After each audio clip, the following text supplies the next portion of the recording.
Dremel, Deputy Director of the County Executive's Office of Community Engagement. It is a pleasure to welcome all of you here for our fourth Budget Town Hall Series.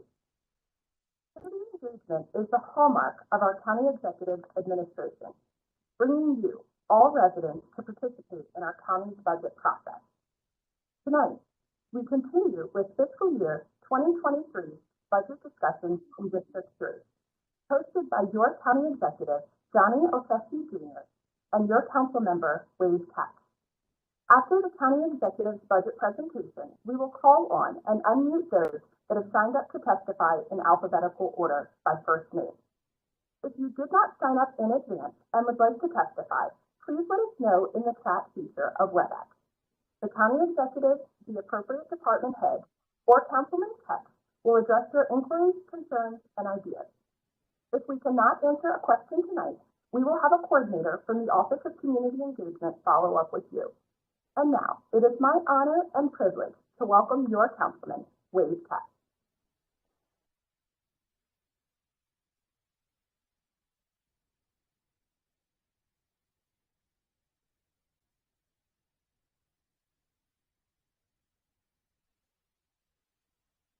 Councilman Kach, can you hear me?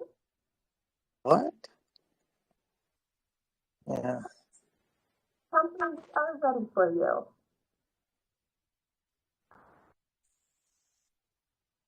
Yeah. Well, we can hear you, Councilman.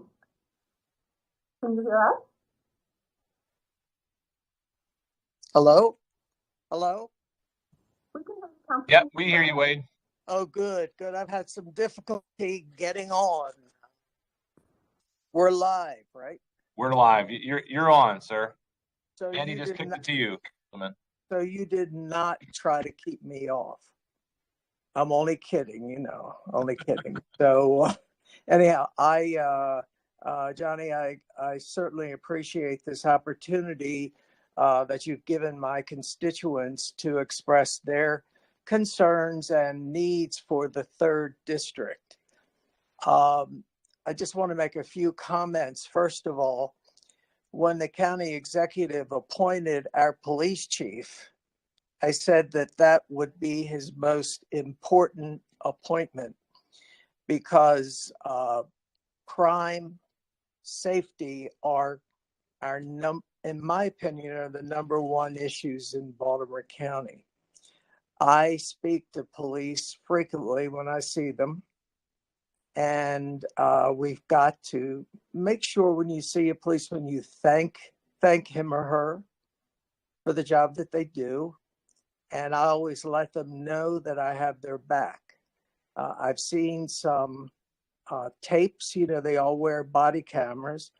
I've seen how some people treat our police, and it's despicable and should not go on.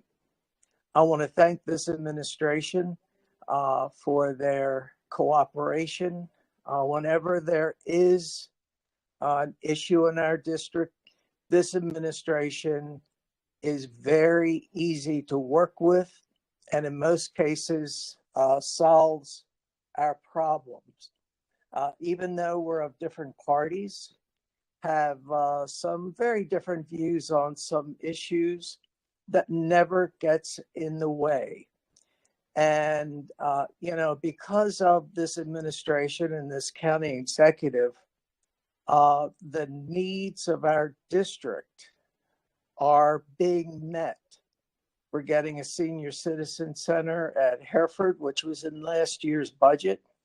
Fields in northern Baltimore County, Hereford Rec does not have any fields. And money last year was in the budget for that purpose. And I can't thank this administration enough.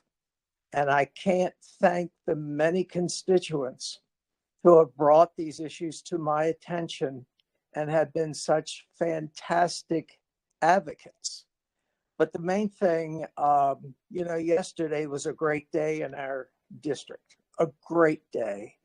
When the county executive called me up to tell me that Delaney High School was going to be replaced with a new building, and that Towson High School was going to be a 21st century school that we all can be proud of, I was just overjoyed, and so thankful. You realize this is a county executive who inherited a deficit and has turned things around so that we can meet the educational needs of our children.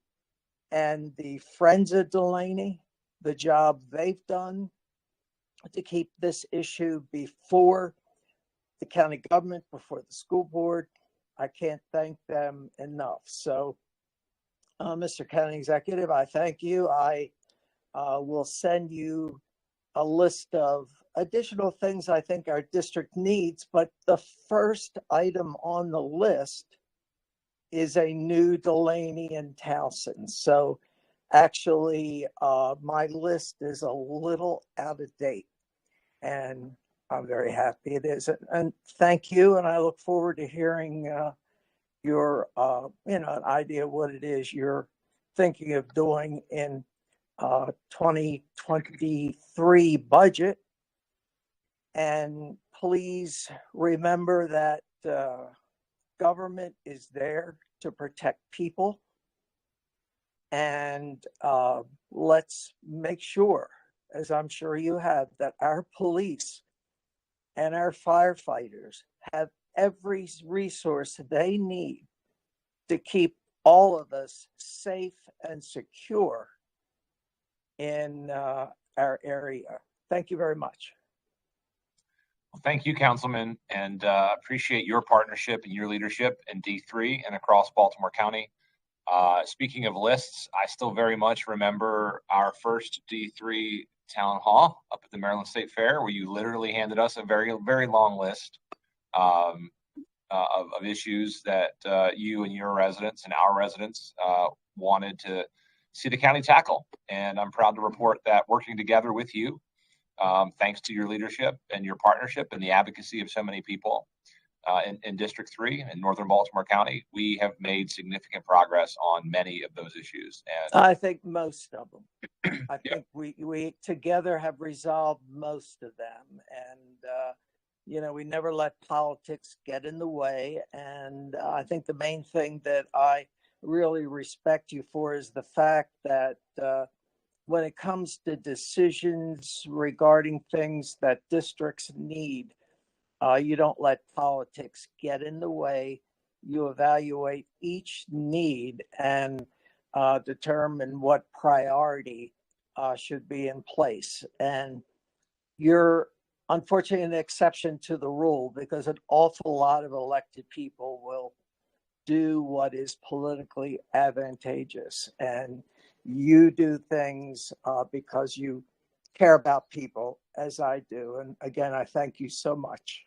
Well, that means a lot. Thank you so much for those kind words. My friend, my partner, Councilman, I will say that having partners like you on the council makes that work both possible and enjoyable and rewarding. So as you pointed out earlier, even when, even if there are disagreements on policy issues, we've never stopped that from making progress together. So thank you for the ways in which you've led with courage and conviction and never compromised your principles, but still came together in so many ways for us to drive progress here in Baltimore County. So I appreciate that. And I do hope you realize that I'm right all the time, but we won't go into that. So, but I appreciate that. And I know how difficult it is for you representing so many diverse individuals in Baltimore County and addressing their needs. But I think you're doing the job. I know you're doing the job. Thank you. It's honestly, it's a joy, and to have so many wonderful districts across the county. And so I'm thrilled to be here with you tonight. Good evening, everyone. Thank you for tuning in for tonight's town hall. I want to thank all of our department heads who are here tonight. All are represented by either our director or deputy director. So we have all of our departments from Baltimore County here for you tonight, and just thrilled to be working alongside an incredibly talented team and the councilman to continue building a better Baltimore County. I do wish we were meeting together in person as originally planned. Early on, we made the decision with the Omicron variant overwhelming our hospital systems to move to make our first several of town halls virtual, at least the first couple. We know that vaccinations are the best protection we have against serious illness, and we have about 78% of Baltimore County currently vaccinated. That means about 170,000 people are still not. And we have seen, in large part, a lot of the burden has been actually among those who are unvaccinated.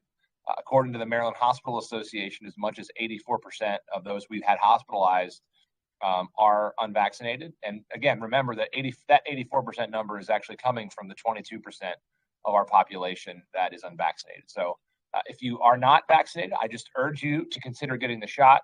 And as soon as you're eligible, I urge you to get the booster. Vaccines are, without a doubt, the best tool we have to keep our kids in the classroom, keep our businesses open and running strong, and to get back to normal. I can personally attest to the value of vaccinations and boosters through my own experience. To register yourself or a loved one for a vaccine or booster, you can visit baltimorecountymd.gov/vaccine. Speaking of vaccinations, our teams have done a great job to vaccinate our residents. Speaking of the state fairgrounds, where we had our first town hall, we set up a mass vaccination site there. It was recognized as the best in the state by Governor Hogan. We established community clinics and mobile units around the county, and we even worked with Uber to provide rides to our clinics and to stand up a program separately for homebound residents. We have done and will continue to do whatever it takes to give this vaccine that saves lives to our residents. I'm also proud of all the work our team has done together to support our residents as we weather this storm. Recently, amid the most recent surge, we distributed over 100,000 at-home tests. We stood up a large-scale testing site at the White Marsh Mall, and we expanded hours at other testing sites at Randallstown, Towson, and Dundalk. In the beginning of the pandemic, we put out a countywide food distribution program in partnership with the school system, BCPS, and the Maryland Food Bank, and that program has given out over 18 million meals across Baltimore County. We took bold steps together, bold steps in eviction prevention, putting forward millions of dollars to keep more than 1,500 families in their homes. Bold steps in working to close the digital divide, providing internet essentials for thousands of families, and that's a program we plan to continue through the American Recovery Plan dollars. Bold steps in creating a child care subsidy program for low-income families with school-age children, as well as county employees, and in providing $26 million of direct support to our business community. Of course, that's just a snapshot of what we've done, and we're going to do even more in the months ahead. As you may know, Baltimore County is set to get $160 million as part of our American Rescue Plan. Back in November, we announced our proposal to get those new resources out into communities. It's a plan that focuses on investing those unprecedented resources, especially in communities that have been hit hardest by the pandemic. It's a plan that includes money and funding for creating equity districts to promote investment in more vulnerable communities, $16 million towards the creation of an affordable housing development fund, $4 million to support small business and county tourism on top of what's already been funded, over $2 million for child care providers in Baltimore County, and more than $2 million for behavioral health supports, including the expansion of our crisis response program and providing trauma-informed care for county employees. We're doing this because we believe we have an opportunity to build a stronger future for all communities, and it's a chance not just to rebuild and go back to where we were, but to aspire to where we always should have been. It's an opportunity that we plan to seize with all of you. I'm also proud to report that even amid this crisis, we've continued to make unbelievable progress for all of our communities. We've proven that transformational change is possible here in Baltimore County, and we're committed to ensuring we realize our potential. And for me, that starts with making sure our local government remains open, accessible, and accountable to the residents we serve. In our first month in office, we introduced, with the councilman's support, major ethics and reform legislation to strengthen trust and accountability in county government. We created the county's first office of the Inspector General. We strengthened our lobbying laws, and we created a public financing system for local elections. Again, thanks to Councilman Kach for his steadfast support in that open, connected government programs. We also launched this signature town hall series. We've since engaged thousands of residents in our county's budget process. And we're proud that even amid the COVID-19 pandemic, it's a town hall series that we've continued, engaging even more residents virtually. We've also created BC Stat, which is the county's first data-driven performance management system. We put forward the county's first open budget platform where you can see our revenues and expenditures down to the individual check. And we have an Office of Community Engagement to ensure that every district has a dedicated representative. Here in District 3, your outreach coordinator is Carmen Christiana, and she is on tonight for any follow-ups. So let's talk budget. Baltimore County's total operating budget is about $4.2 billion. This operating budget supports our government's day-to-day operations and provides funds for both our workforce and basic services. About half of this budget, $2 billion, goes to support our county's workers. Other expenditures include things like county contractors, debt service for capital projects and borrowing, supplies, and other materials. This money comes from a number of sources, but primarily the funding comes from property and income taxes. We also take in some revenue from the state and federal funding partners, as well as the Metropolitan District Fund for our water and sewer system. Nearly half of our total budget goes to education, obviously the most important investment we can make in local government. That means about $2 billion in local funds go towards BCPS's operating costs. After education, our top priorities are public safety, mentioned by the councilman earlier, with $450 million to support law enforcement officers, firefighters, and first responders who keep our community safe. And just in a moment of personal privilege, I had the opportunity earlier today to attend the funeral of the 3 fallen heroes from the Baltimore City Fire Department. And I know there's a lot of connections to our own fire service. And I just want to thank everyone who has stepped up from Baltimore County to support the men and women of the Baltimore City Fire Department in this time of need. It was a touching tribute to 3 incredible lives laid down in the sacrifice of others. So just want to thank and recognize those incredible heroes for a moment.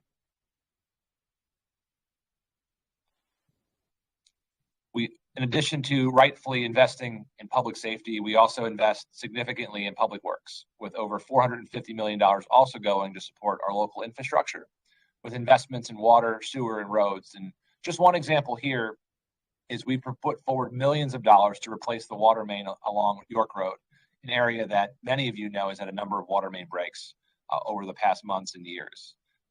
These investments all make sense, as education, safety, and infrastructure are the core of what we do in local government.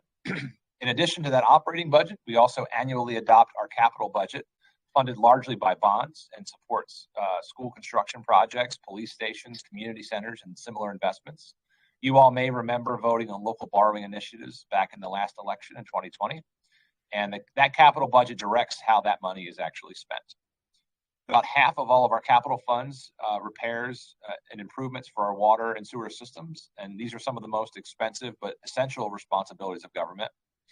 We also have about $200 million allocated for school construction and renovation biannually in our borrowing plan. And even as we borrow to strengthen our communities and invest, we know the importance of balancing those investments with being fiscally responsible and having strong stewardship. That's why we're proud that even amid this pandemic and economic crisis, Baltimore County has retained its AAA bond rating. Now, that's a top tier financial rating that fewer than 2% of all counties nationwide enjoy. It speaks not only to the responsible fiscal management of this government, but it also allows us to borrow at lower interest rates, which saves all of you, our taxpayers, millions of dollars. We're also delivering on a vision to modernize county government and improve our services. This year, we continue to make investments in core government services that improve your quality of life. Perhaps the most notable example this year is the return of bulk trash pickup, the first time it's come back to Baltimore County since it was canceled back in 1992.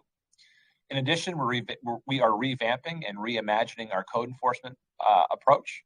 We're hiring more code enforcement officers. We're launching a new code enforcement dashboard, and we're creating a new fund to address derelict properties. We're also committed to expanding broadband to every corner of our county, a critical service that has been proven to be even more important as we work from home and rely more on virtual connections. Last year, Baltimore County received $2.25 million in grant awards to significantly expand access to rural broadband for more than 900 residents across Northwest Baltimore County. The permitting process and build out for that plan will continue through 22 and 23. And more recently, we also applied for another broadband grant, which would help us bring internet access to 1,500 more homes.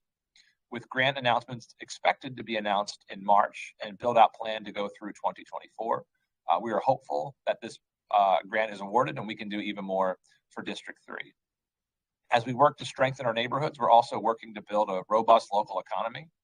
We are making investments to revitalize our main streets across the county and make our economy strong. Towson, for example, continues to thrive and was named a Main Street affiliate in 2020. Reisterstown has become our county's second Maryland Main Street. Catonsville, Music City, Maryland became our county's first ever arts and entertainment district. And Sparrows Point over on the east side is an economic engine that is, once again, through Trade Point Atlantic, bringing thousands of jobs to our region. CCBC has proven to be an essential partner in workforce development, enrolling 50,000 full and part-time students every year as they prepare for their careers. We'll continue to do all that we can to break down barriers for opportunity there. It's why, working with Councilman Kach and the County Council, we've been able to, for 3 years in a row, freeze the cost of in-county tuition at CCBC. We've once again expanded the College Promise program, providing free community college in this year's budget to another 500 students. At this point, more than 850 students are attending CCBC for free as a result of that program, with hundreds of more already graduated through that opportunity. We're also working with CCBC to expand early college access and to expand their P-TECH programs, which is a partnership with local businesses that help students complete their high school diploma and their associate's degree within 6 years at absolutely no cost to our Baltimore County students. We also believe in the importance of investing in our seniors, who are the foundation of our neighborhoods. Last fall, we launched the Age-Friendly Baltimore County Action Plan to ensure that all residents feel welcome and can take comfort in knowing that their needs are met. We also launched and have continued No Senior Eats Alone Day to combat social isolation. In partnership with the Weinberg Foundation, we created the Because program that helps seniors with major home repairs and to age safely in their homes. In Northern Baltimore County, we've committed in this year's budget $3 million to build a new North County Senior Center. As we all know, the Hereford Senior Center currently shares a building with the Hereford branch of the Volunteer Fire Company upstairs. Our team has identified land for this new center, and we are now going through the appraisal process, and we're optimistic we can have an announcement on land purchase soon to allow us to move forward with planning and design and then eventually construction. In addition, we've committed $2.5 million to expand the parking lot at the Cockeysville Senior Center. That project is currently in the design phase with a bid for contractors going out this summer. We've also finished our feasibility study for the Jacksonville Senior Center, and we're committed to doing whatever we can to continue to be a place where all of our seniors can thrive. In Baltimore County, we're also reimagining how we get our residents around the county. From day one, we've been committed to improving transit services. Last year, we announced the launch of the Towson Loop. This is the county's first ever fixed route transit service, and we view this as a critical first step in moving forward into the future. We're already starting to lay the groundwork to potentially build similar services in communities around Baltimore County. And while we work to bring those innovative new transit services, we also remain focused on the basics. For 3 straight years, we provided significant funds for things like road repaving and traffic calming. We've also continued to increase our investments in public safety. After being named as the county's first woman police chief, Chief Melissa Hyatt began implementing her new public safety plan. Among others, we're doing things in Baltimore County like targeting crime prevention efforts in hotspots, using data to drive our deployment, and using that analysis to improve our policing strategies. Now, this is a plan that is beginning to bring results, with many crime categories continuing a downward trend. Violent crime over last year is actually down 16% countywide, thanks to the hard work of our law enforcement officers and the upstream investments we're making in education and other areas. We're also very proud of Baltimore County's 81% clearance rate, which is significantly above the national average, again, thanks to the consistent and dedicated efforts of our police department. For anyone interested, you can track our crime data online by precinct, by area, using BC Stats online dashboards. Now we know, however, that Baltimore County experienced an increase in homicides last year, as we saw similar national spikes in homicides. So as we begin the new year, we are committed to doing whatever is necessary to ensure Baltimore County remains a safe place to live, work, and raise a family. We know that about half of Baltimore County's homicides are believed to have had a behavioral health or domestic related component. And these are tragedies that cannot be prevented with just law enforcement alone. That's why, as we mentioned earlier, we launched the expansion of our police department's mobile crisis teams program, where trained police officers are paired with a licensed mental health clinician to respond to calls for everything ranging from family conflicts to juvenile complaints, substance abuse, and other incidents requiring access to social service resources. We're also creating a new program in our 911 call center, adding call center clinicians, utilizing mental health clinicians to help screen those incoming calls to connect residents with the most appropriate resource for them. Some of the largest challenges that face law enforcement today in addressing domestic violence is actually connecting people who are victimized in the privacy of their own home. So we are also using our ARP funding to support 10 domestic violence coordinators, as well as 10 vulnerable adult coordinators. We believe that in taking this holistic approach to public safety, both supporting our law enforcement, but also expanding access to mental health resources and making upstream investments, we can and will continue reducing crime and keep our neighborhoods safe. We're also taking steps as we do that to ensure our policing practices are equitable as we keep our community safe. In my first year, we created an equitable policing work group to review our practices and recommend changes. In 2022, amid a national spotlight on policing issues, our county became the first in the region to enact major policing reforms. With bipartisan support, we passed the Smart Policing Act, which banned chokeholds, prevented officers with prior records of misconduct from serving in our department, and codified many other reforms underway to ensure they aren't undone by a future administration. In addition, we have public data dashboards that now track the use of force and complaints against law enforcement. We know there's more to do in Baltimore County, across Maryland, and even our country, but we look forward to partnering with all of you in the years ahead. As we work to support the mental and behavioral health of our residents, we're also tackling the opioid epidemic head-on.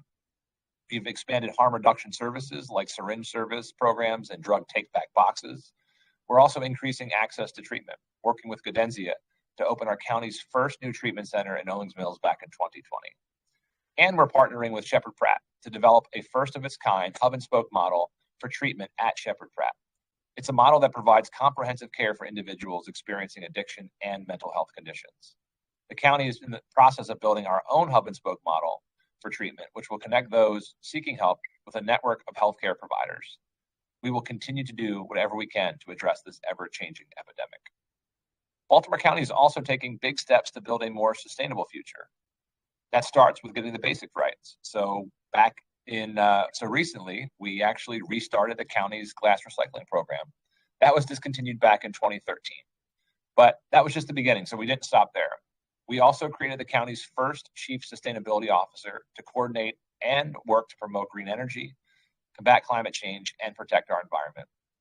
And after exceeding the prior administration's renewable energy goals, we set an aggressive new target to achieve 100% of renewable energy use for Baltimore County purposes by 2026. And to reach that goal, we are taking action. By doing things like installing solar panels at our capped landfills, we are expected to generate the equivalent of 35% of the county's electricity demands in the years ahead. To go even further, we're also converting methane gas to renewable energy at our Eastern Sanitary landfill. We're also working to promote the use of electric vehicles, including a partnership with BGE to install electric charging stations. I've also issued an executive order that requires all new and replacement passenger vehicles to be electric or hybrid. Protecting parks and open spaces is another part of this more sustainable county. That's why this current budget provides a record $75 million of state and local funds for parks and open space. With this investment, we have more budgeted for parks in this year than the past 6 years combined. In northern Baltimore County, in addition to some of the field space the councilman mentioned, the 13 acres on Cheverly Road in northeast Towson, we acquired a new Rec and Parks headquarters with the potential for a new community park. We acquired the 24-acre Villa Maria property in Timonium, which will continue to be used by local rec councils for baseball fields. Last year, we started Operation Retree in Baltimore County, a new effort to expand our tree canopy in our more urbanized communities. And using ARP funds, we have allocated millions of dollars more for trails and parks around Baltimore County. On top of that, we have dedicated $5.3 million for agricultural preservation. Recently in December, we permanently preserved a 23-acre farm in the Piney Run Rural Legacy Program in Northwest Baltimore County, the first easement funded through the county's Rural Legacy Program since 2015. Ensuring the preservation of this farmland continues to support Baltimore County's rich rural legacy for generations to come. To that end, we are looking forward to working with the ag community and to support our farmers. As part of the county's allotment of ARP, we have $200,000 proposed for grant programs to support our farmers. The Department of Economic and Workforce Development is also exploring the creation of a new agricultural advisory board. And we are forming an ag subcommittee on our economic development board, as I mentioned, which will provide recommendations as part of the county's fiscal 23 development process. Moving to education, as a former teacher and parent of a BCPS kindergartner, education, as many of you know, is my passion. It's one of my top priorities as county executive. And as we plan for our children's future and the future of this county, we have an obligation to put forward the resources to have our students, teachers, and families thrive. That's why the budget we're currently in provides $40 million over and above the maintenance of effort requirement, which is that $40 million represents the largest real dollar increase in the county's history. Our budget continues to fund all of our teaching positions in order to preserve smaller class sizes as we return to school. We also have fully funded step increases for BCPS staff on top of a well-deserved 2% mid-year cost of living adjustment. In November, we worked with the school system to use ARP to raise pay for school bus drivers and eliminate pre-employment barriers like the cost of physical exams. And I want to just say, I know our teachers and support staff are doing incredible work, especially during this pandemic, and we are proud to support them. In the budget ahead, we will continue working with BCPS to continue raising pay and providing strong benefits so that we can give our educators what they deserve, strong wages, and to be able to fill the hundreds of essential positions that currently remain vacant. You know, after teaching in a trailer my first year and for many years after, I know firsthand how important it is to have a quality learning environment. And we believe that everyone deserves safe, secure, and supportive schools. That's why we've committed hundreds of millions of dollars to finish the Schools for Our Future program, improve our facilities, and ensure that every school in Baltimore County has air conditioning. Locally, our investments have included an addition at Pine Grove Middle School, which will have a groundbreaking in May, security improvements at Loch Raven High School, ADA-compliant elevators at Delaney and Hereford High Schools, a second bus loop at Hereford Middle, and expanded parking at the Carroll Manor Elementary School. Moving forward, we're laying the groundwork to address our needs. You know, over the past years, I've toured all of Baltimore County and I've seen the incredible need. I've seen the overcrowding, I've seen the brown drinking water, and I've seen schools that are literally crumbling into the ground. And unfortunately, in past years, Baltimore County has significantly underinvested in our schools. I know we have to do better, and I believe we can with a comprehensive plan. That's why we spent over 2 years conducting that extensive process. With community input and public surveys with over 22,000 responses, we worked to try to identify our priorities and develop that plan. In surveys and meetings, overwhelmingly, we were told that residents wanted to see everything addressed within a 15-year window and to do so equitably. As we led that public engagement effort, we worked with independent education experts to assess and rank every school according to facility condition, capacity needs, and our school's ability to meet the learning needs of students. Many of you know that led to the culmination of the multi-year improvement plan for all schools, a long-term roadmap for our schools and the first of its kind in Baltimore County. That plan represented $2.5 billion over the next 15 years.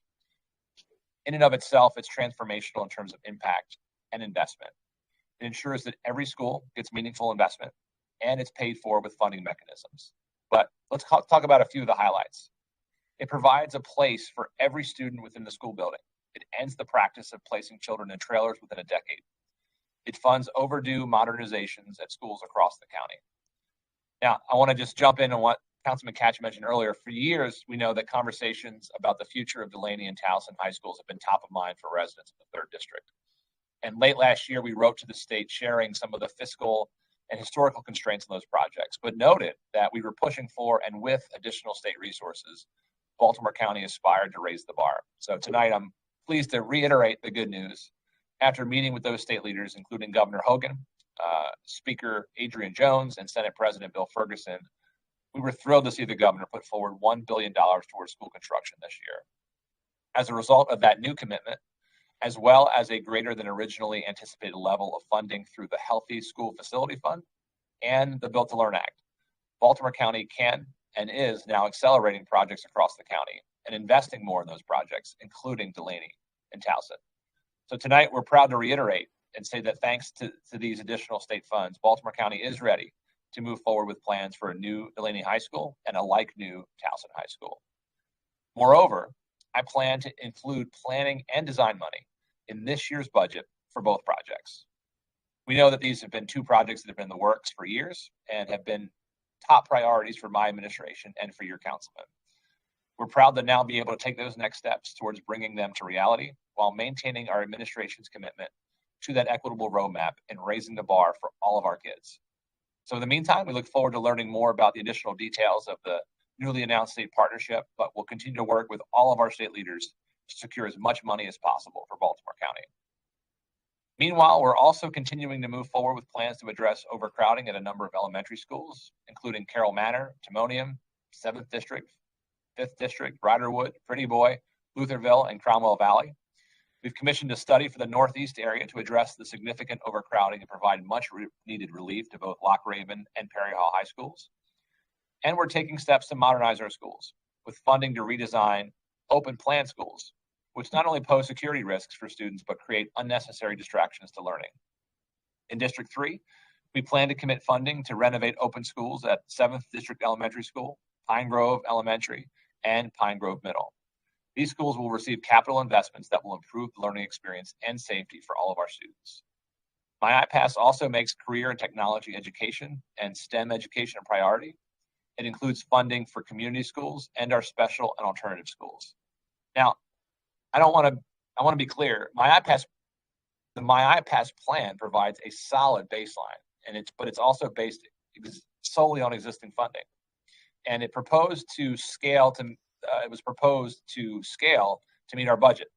And we know that we have to go further to do that and meet all of our needs, just as we announced for Towson and Delaney, because we do have tremendous needs in every corner of our county. Our county has the third oldest school stock in the state. We're also the third largest jurisdiction. That's why we've committed record funding to complete Schools for Our Future. It's why we worked with your state partners and legislators to pass the Built to Learn Act, which is a transformative investment for our school. And it's why we're pushing for even more. Annually, our school budget includes, as I said earlier, about $100 million annual commitment, and on average, a little over $40 million from the state through their CIP program. The Built to Learn Act adds $420 million more in state funding, about $40 million a year for 10 years. And again, this funding has been transformative for the schools that have been touched. But we are seeking to have this level of state funding be sustained so that we can elevate the standards for every school community across Baltimore County. The Built to Learn Act gets us closer to a 50-50 state match, and we hope that it's not just a short-term solution. So I'm optimistic that this might represent an important first step in sustaining our critical partnership with the state. And we hope that we can obtain up to $800 million of extra school funding over the next several years, investments we critically need for all of our schools. With that additional funding, we will raise the bar for students across our county, just as we're doing at places like Towson and Delaney. Raising the bar means that we can significantly enhance all of our older high schools. It means that we can build classrooms that accommodate the 3,000 more learners who will be signed up for our pre-K programs across the county, including millions in District 3. It means we improve the security of all of our schools and that we can modernize our classrooms, all the while bringing meaningful investment across the county. So I'm excited. I'm looking forward to this budget. In April, we will introduce our fiscal 23 budget to Councilman Kach and the County Council. The Council will review and must approve it by May 31st. As you all know, especially for those returning, you have an important role to play So I look forward to hearing from all of you about your priorities for this budget. Your partnership is so important, and looking forward to turning the floor over to you tonight for feedback. So with that, Mandy, I think we're turning it back over to you to moderate, and we'll open the floor up. Yes, sir, that is correct. Thank you so much, Mr. County Executive. And thank you, all of you who signed up to testify in advance. I will call on you in alphabetical order by first name, at which time you will have 90 seconds to state your budget idea or ask a budget-related question. We have a lot of speakers signed up to testify this evening. If you do hear the same community issue or project that you plan to testify about, please, when you are called on, state your name and let us know your stance on the matter and any additional information that you would like to add. Once your name is called to testify, a member of our team will unmute you. We ask that you please be patient as there may be a momentary delay. The county executive, the appropriate department head, or Councilman Kach will address your inquiries, concerns, and ideas. If we are unable to answer your questions tonight, please leave your email in the chat feature and we will have a coordinator from the Office of Community Engagement follow up with you. If you are signed up to testify and you are not called on, please leave a comment in the chat feature of WebEx to let us know. Mr. County Executive, in addition to the speakers that we are going to hear from this evening, I would like to let you know that we have received 32 additional emails from community members sharing their support for budget-related topics such as a new Delaney High School, increased public safety funding, and COLAs for retirees, and some other community-specific initiatives, which we have compiled into submitted written testimony for you. And with that, I have reviewed that. So I thank everyone for their involvement, and I think it's a great sign that we have so many attendees on tonight, and so many folks have signed up to testify and have submitted written testimony. We'll make sure we get that to you as well, Councilman Kach. Thank you. Written summaries. All right, Mr. County Executive, are you ready for your first question of the evening? Let's open it up. Wonderful. Our first question tonight comes from Mr. Andy Kachman of the Maryland State Fairground. Mr. Kachman, you can go ahead with your question. Good evening, Councilman Kach and County Executive Olszewski. Thank you very much for hearing me. We're here at the Maryland State Fair. We're proud to be part of the Baltimore County, and we have a building here that we're working on. It's our farm and garden building, and we're trying to improve it. The building, it was built in 1962, and it has some serious issues, and we use it for our farm and garden building, but we like to turn it to be our Baltimore County, well, the Maryland State Fair Agriculture Education Center. We have all our events in there that are farm and garden related. It would be the flower growing, it would be vegetables, hay, crops, fields, and we use this building, and it needs to be, it's not heated, it's not air conditioned, there's no real bathrooms in it, and we're trying to get something a little bit better, and we're working with the state and the Secretary of Agriculture, and they're trying to get this done, and we're working together, and we're hoping that Baltimore County would be able to help us in this deal to get this building improved or replaced. And that's what we're trying to do. We have several events here year round. We have over 2 million people that come on the fairgrounds a year to visit, and this building just needs to be replaced, and that's what we're attempting to do, and we're working pretty hard to get that done. Thanks, Andy. I appreciate your service. I know the State Fairgrounds has been an incredible partner throughout the pandemic. You all have allowed us to set up, again, that award-winning gold standard of testing and vaccinations, and just really appreciate the partnership. Food distributions have been so much good in partnership with you. So thank you. Johnny, I also want to say that the Timonium Fair has been a real asset to the 3rd District. They have been so supportive of community activities and very generous with the use of their facilities by the community, and also very responsive to issues that the neighbors might have with activities that go on at the fairgrounds. So I just want to pay tribute to the fair and the fact that they are such a plus for the 3rd District. Thank you, Councilman, and thank you, Mr. County Executive. Our next person scheduled to testify tonight is Miss Ann George from Timonium. Miss George, you can go ahead with your testimony. Good evening, County Executive and Councilman Kach and all the visitors here tonight. I speak tonight as a longtime animal advocate and county taxpayer, not as a member of the Animal Services Advisory Commission, to which I was recently appointed by Councilman Kach. Thank you, by the way, Councilman Kach, for nominating me to serve. I'm not here to ask for more funding for animal services. I'm here tonight because of my concern for the most fiscally responsible way of providing best animal services in Baltimore County, and to consider the urgent need for informed leadership, direction, and vision in its delivery. What is the future of Baltimore County Animal Services, and how will we, the taxpayers, pay for it? The $3.5 million allocated for funding of Baltimore County services this year is generous compared with other municipalities. In my last conversation with Jen Browse several years ago, Barks was only getting about $1 million per year from the city, with animal intake numbers far larger than Baltimore County. I have many questions. Should Baltimore County continue to totally fund the cost of our public shelter? Will more be needed in the future? What national private sources are available? And is this something Baltimore County should even consider?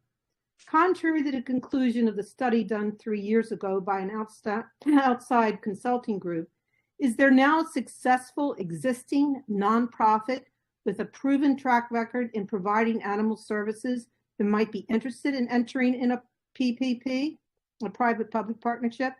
The number of large and small nonprofits on the national scene which fund shelters, rescues, and animal advocacy groups is growing daily. Is now the time for Baltimore County to investigate what is available and whether it is a good fit for Baltimore County. In the 19th century, municipal animal service was all about controlling the number of strays and zoonotic diseases. The 20th century took up the issues of abuse and neglect. Animal advocacy in the 21st century focuses now on maintaining the strong bonds that humans have with their non-human family members. There is currently an emerging national trend to significantly reduce the number of animals entering shelters by employing strategies that keep lost pets and pets that are in need of a new home in their communities, and only bringing to the shelter animals who are injured or need immediate placement for other reasons. Today, the current laws in our county would prohibit this strategy.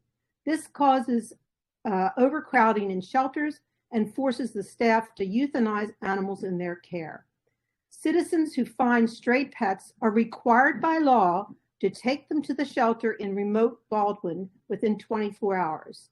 And yet recent studies indicate that when these animals are kept in their communities, 88% are returned to their owners by fellow citizens. Today's emerging version of animal service relies on small community groups who volunteer to help reunite lost pets and their owners and instruct owners on how to, quote, self-rehome their pets when that is needed. Within the legal 24-hour limit, this is occasionally happening in Baltimore County today through social media. In this sense, animal service is becoming more of a social service, which relies on Facebook and other forms of social media than it is animal control. Here is my ask. Let's form a blue ribbon commission similar to that used for other reformative efforts such as procurement. Fill it with professionals who are experienced and knowledgeable of emerging trends related to providing community animal services. This is not about assessing existing delivery of animal services. Task the commission with identifying the best way forward for Baltimore County, and before any decision is made about future directions regarding the various possibilities, invite the concerned stakeholders to weigh in on those alternatives. Thank you for listening. I'm proud of the service of my elected representatives, both Councilman Kach and County Executive Olszewski. I just think you're doing a great job. There are obviously challenges ahead for all of us, and we are standing behind you. Thank you. I'm happy to take questions. I just want to thank you very much, Ann, for all that you've done for animals in Baltimore County, and I appreciate you taking the time 7 years ago to explain in detail what was happening in Baltimore County. And we have turned the corner, and I appreciate your advocacy, continued advocacy, and the fact that you are keeping up to date on the most up-to-date way that we can serve animals that are neglected in Baltimore County. And the county executive and I will discuss this issue, and I thank you very much for all that you do. Thank you. And thank you for your support, Wade. You've been wonderful through this, and without you, a lot of the progress we've made thus far wouldn't have happened. And ditto Wade's point, and we're glad that you're going to be able to continue feeding these ideas through the commission, and we will absolutely take a good look at any and all ideas that come forward, including what you've shared tonight. So thank you so much. Thank you. Thank you. Thank you, Mr. County Executive. Thanks, Ms. George, and thank you, Councilman. Our next scheduled attendee to testify this evening is Mr. Bill Langlutz, and we do ask that everyone scheduling to testify here tonight stays to our 90-minute testimony so we can have a chance to get to everyone this evening. So thank you so much. And Mr. Langlutz, you can go ahead with your testimony. Good evening. Bill Langlutz, Farm and Garden Superintendent at Maryland State Fair. The new farm and garden building being planned with air conditioning will greatly enhance the longevity of our fruit, vegetable, and flower exhibits at the fair. At the present time, we must do daily patrols to remove all the entries that go bad from the extreme heat. A new facility with AC will reduce the amount of entries that will need to be removed due to deterioration. Bathrooms will be a great help in the building, as during the fair, it takes one person to continually answer the question of where are the restrooms. Also, the building will give us classroom space to train new judges of agricultural products. I thank you for your support and chance to express the concerns for the need for the new building. Thank you, sir. Appreciate it. Thank you. Thank you. Thank you very much. Our next speaker scheduled to testify this evening is Mr. Bob Manikill. Mr. Manikill, you can go ahead and provide your testimony. Yeah, thank you. County Executive Olszewski, I want to thank you for funding Towson High. I am a Towson High grad, and I'm glad to hear the generals will persevere. And I also appreciate the allocations you made to Northern Baltimore County as of now. My name is Bob Manikill. I serve on the Governor Hogan's Commission on Asian Pacific American Affairs. I am also the president of Hereford Sports Boosters, which is why I'm here today.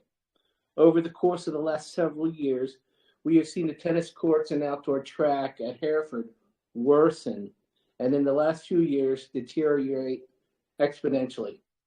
It is now to the point that it is a safety concern, and I believe there is a growing concern for our children's welfare. We must all act as parents, and there's a Latin term in loco parentis, which means in place of the parent. As leaders of the county and community, we must all act in loco parentis. With each child using the courts from all parts of the county and state as they compete at Hereford, we need to know without question that their safety is the utmost priority. Preventing injury and harm is paramount. And what can we do about that? Primarily, I'm asking for time and consideration. I would like to investigate opportunities to fundraise and collaborate with the county to see how best to combine our expert abilities to create a safe environment, not just for our Hereford children, but for all kids using the sports facilities. We'd like to pursue the same type of resurfacing Reynoldstown High School was able to procure, and looking for the time and engagement with the county to try to make this happen. Bob, thank you for that. We welcome the opportunity to work with you in the year ahead to see both with the state budget and our local budget what we can do to partner with you and the parents at Hereford. Bob, it's been a pleasure working with you, and I have mentioned this to the county executive who was very, very interested. I mean, if you have a situation, which I've seen, where the track, I believe, is unsafe and the concrete at the tennis courts is broken up. I mean, we have a problem here, and I appreciate working with you, and hopefully we'll be able to get a state grant and some help from the county, and also some fundraising with your group. So I'm optimistic that we're going to be able to get this done, and I appreciate all of your work. I appreciate your help, County Executive Olszewski. I appreciate everything you've done. I know the families of Hereford and really everybody that uses the courts are going to be very, very appreciative that they could play without harming their kids or endangering their kids. So thank you. Absolutely. And Director Johnson, since you're on, or if someone from Rec and Parks just want to briefly talk about how we are trying to get through some backlogs and start investing and addressing both the courts and the track issues across the county. Happy to get that. Of course, Mr. County Executive, we are looking to really address the multipurpose courts, many of which have gone unpaved and undone, and we're trying to knock them out. The challenging part is that one court can cost up to $300,000. So as you can imagine, we are very challenged with that, but we do have a list, and we will coordinate with our partners at BCPS to make sure that this is also on their list as well. Thank you, everybody. Thank you Mr. all. County Executive, if I might chime in, we did include $400,000 in the school budget for the tennis court improvements at Hereford. I thought we did. Thank you, Director Blades. Sure. So we will have to follow up with them on the status. That's such great news. I'm glad you chimed in, Mr. Blades. Sure. Bob, we'll make sure that Carmen and our outreach team follows up with you. You have the benefit of Director Blades is also our Hereford representative in the senior leadership team, so he's got his pulse on all things Hereford. We're lucky to have him. So, but He's an excellent advocate for Northern Baltimore County, I can assure you. Great. Thank you all. all. Great news. Thank you. Our next speaker this evening is Mr. Chuck Bogdanowicz. Mr. Bogdanowicz, you can go ahead and provide your 90-second testimony.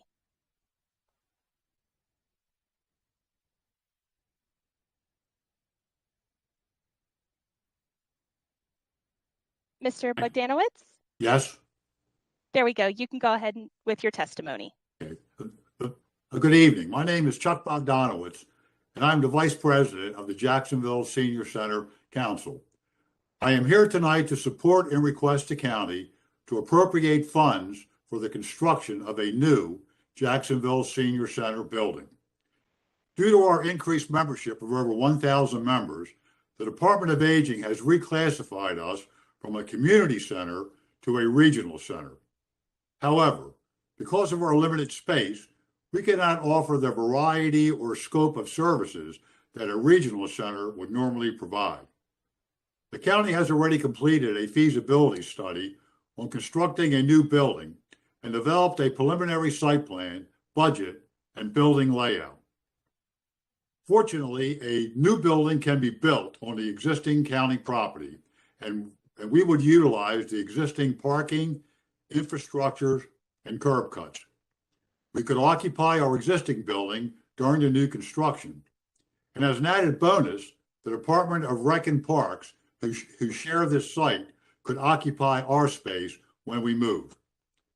The older population in the northern tier of District 3 is aging in place, and will depend more and more on the types of services and activities offered at the Jacksonville Senior Center. I want to thank you for your time and consideration, and keep up the great work.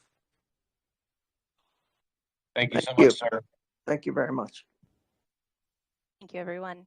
The next person scheduled to testify this evening is Mr. Daniel Gollumbach from Lutherville. Mr. Gollumbach, you can go ahead with your 90-second testimony. Thank you. Thank you for the opportunity, and thank you, Mr. County Executive, for the transformative changes you're implementing in our county.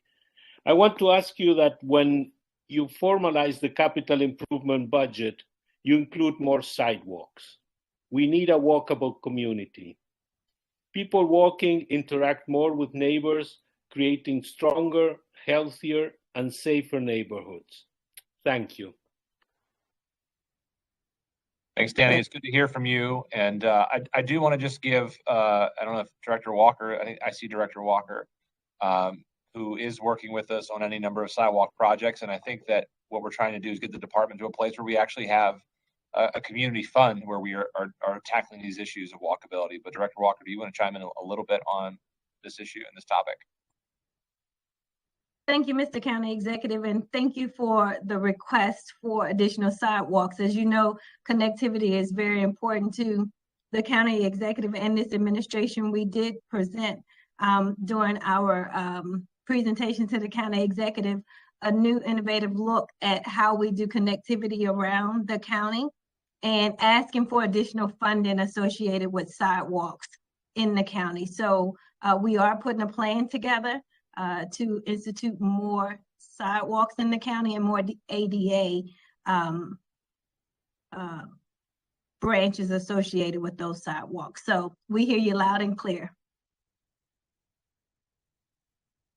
Thank you very much, Director. Thank you, Mr. County Executive.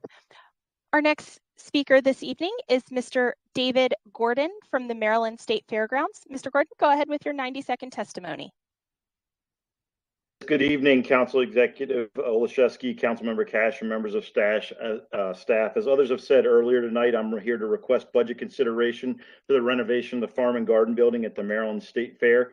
Currently, we can sum up the Maryland State Fair's mission statement through two main areas: providing agricultural education and showcasing Maryland's #1 industry, agriculture. As we've heard about earlier today, we have approximately 1,600 farm exhibits in the Farm and Garden Building from farmers across Baltimore County and the state. We provide educational opportunities in there for the County Beekeeper Association and the Baltimore County Farmers Market.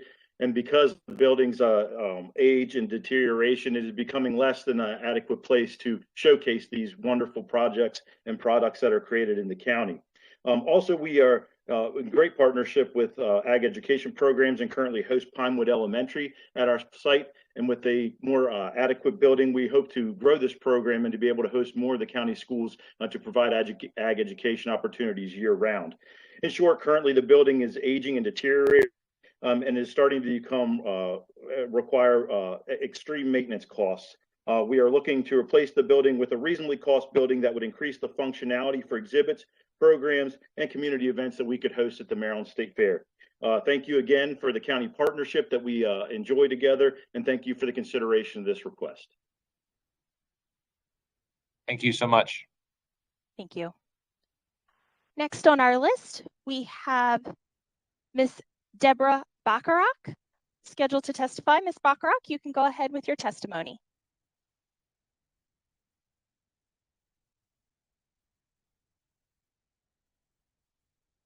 Ms. Bacharach, Deborah Bacharach.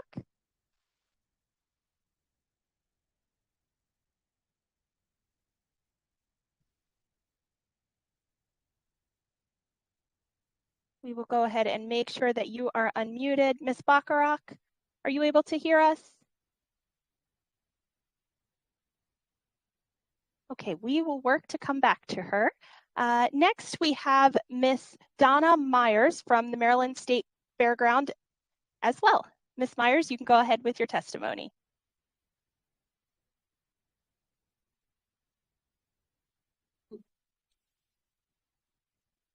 Can you hear us?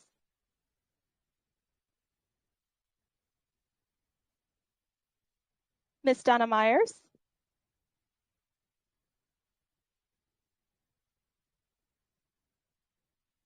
Give it another second. I know we have unmuted her mic. Ms. Myers, are you able to speak?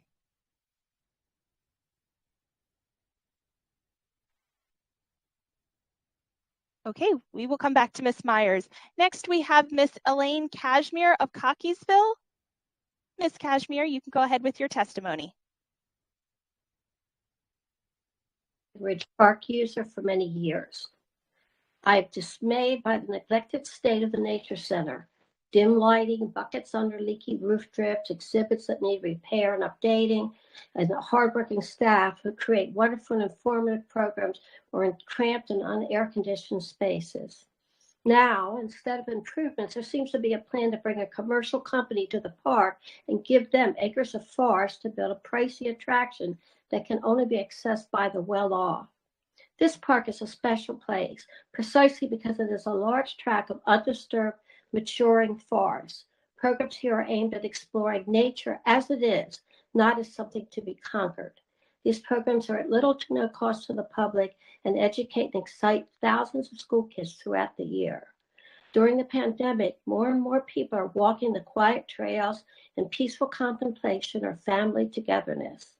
In the light of climate change, we should be learning to preserve, not disturb, our environment. Please save our woods. No commercial entities. Instead, improve our trails for walkability and habitat protection. Allow us to educate our children and adults to be good citizens of nature in an improved nature center. And allow everyone, regardless of means, to enjoy our park in serenity. And thanks for the lady. Miss Kashmir, this is Councilman Kach. Will you contact my office, please? Yeah, I certainly can. The number is 410-887-3387. 3387. Thank you. I will. Thank you very much, Ms. Kashmir. And I just want to check, Ms. Deborah Bacharach, are you able to share your testimony? Or Ms. Donna Myers? Okay, next on the list, we have Mr. Jerry Brewster, Chairman of the State Fair Board.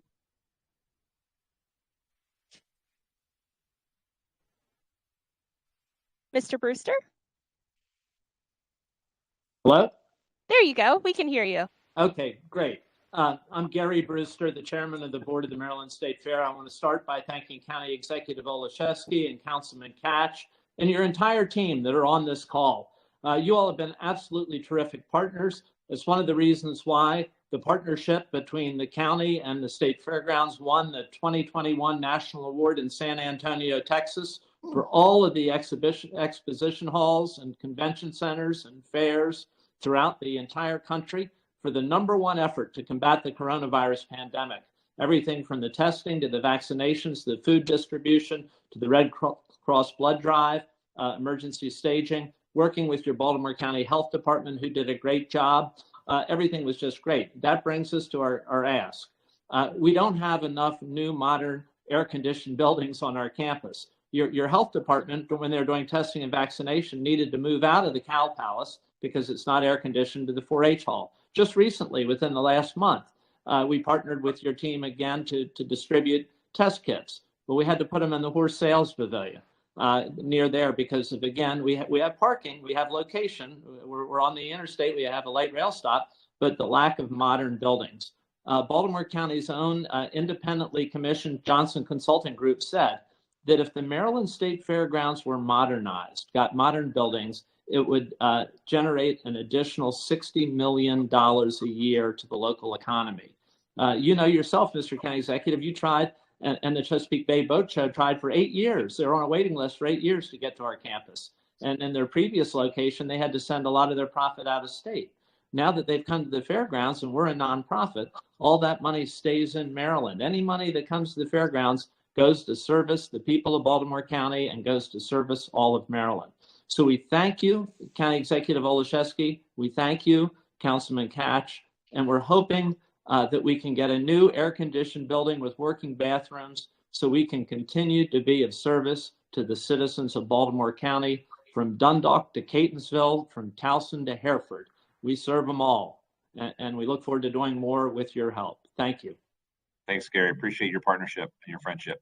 Yeah, Gary, thank you so much for your leadership at the fair. And Gary and I served in the legislature together from 1991 to 94. Am I right? Yes, very years. Good. And so thank you for all you've done. You're really committed to the community, and we appreciate it so much. Thank you, Wade. Thank you, Johnny L. Thank you. Next, we have Dr. Erica Oldfeld from Cromwell Valley. You can go ahead with your testimony. Dr. Oldfeld? We will move on to Ms. Heather Langenberg from Cockeysville. Ms. Langenberg, you can go ahead with your 90-second testimony.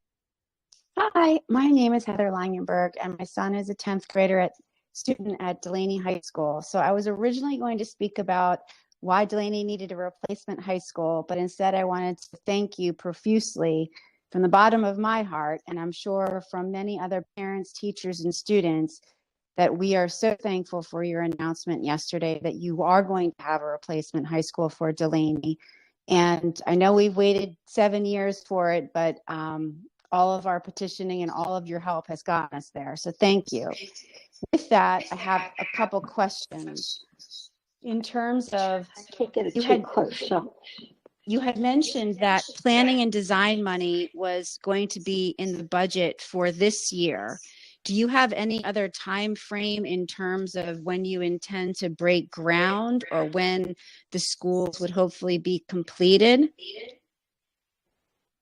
Yeah, first of all, thanks for your involvement in your child's education and the school community, and for your remarks. I know that typically what happens is the design, the study, the planning and design process actually starts to dictate the scope of the project and also determines the timeline and the expected horizon. We do that in partnership with BCPS. I see that Dr. Jennifer Lynch is on tonight. I don't know, Jennifer, if you have anything beyond you want to add, but really, unfortunately, we know that these are large, complicated projects, so they are certainly going to take several years from design to completion. But the more detailed timeline really is informed by that planning and design. Dr. Lynch, I don't know if you wanted to add anything to that. Sir, I think you hit the nail on the head when we begin the design phase.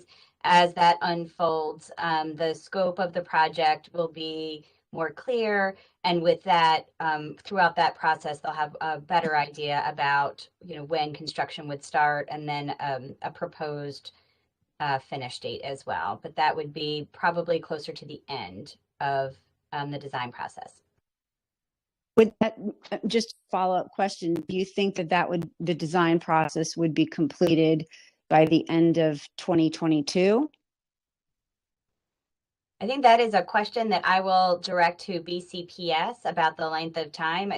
Those things can vary in time, but I am happy to check with BCPS and get back to you. Okay, thank you. I thank you very much for your interest, and the fact that the county executive has asked for planning money, et cetera, means that the funding path is in place. And, I wish we could, we just don't know enough to know when this is going to be, the ground's going to be broken and the school open. But this is such a major step in the right direction. It's been a real up and down path, and you can't imagine how happy I am after advocating so many years. So thank you very much. Thank you. Thank you all. Next, we have James Curtis of Hampstead. Mr. Curtis, you can go ahead with your testimony. Mr. James Curtis. Next on the list, we have Miss Janice Cornelius of Timonium.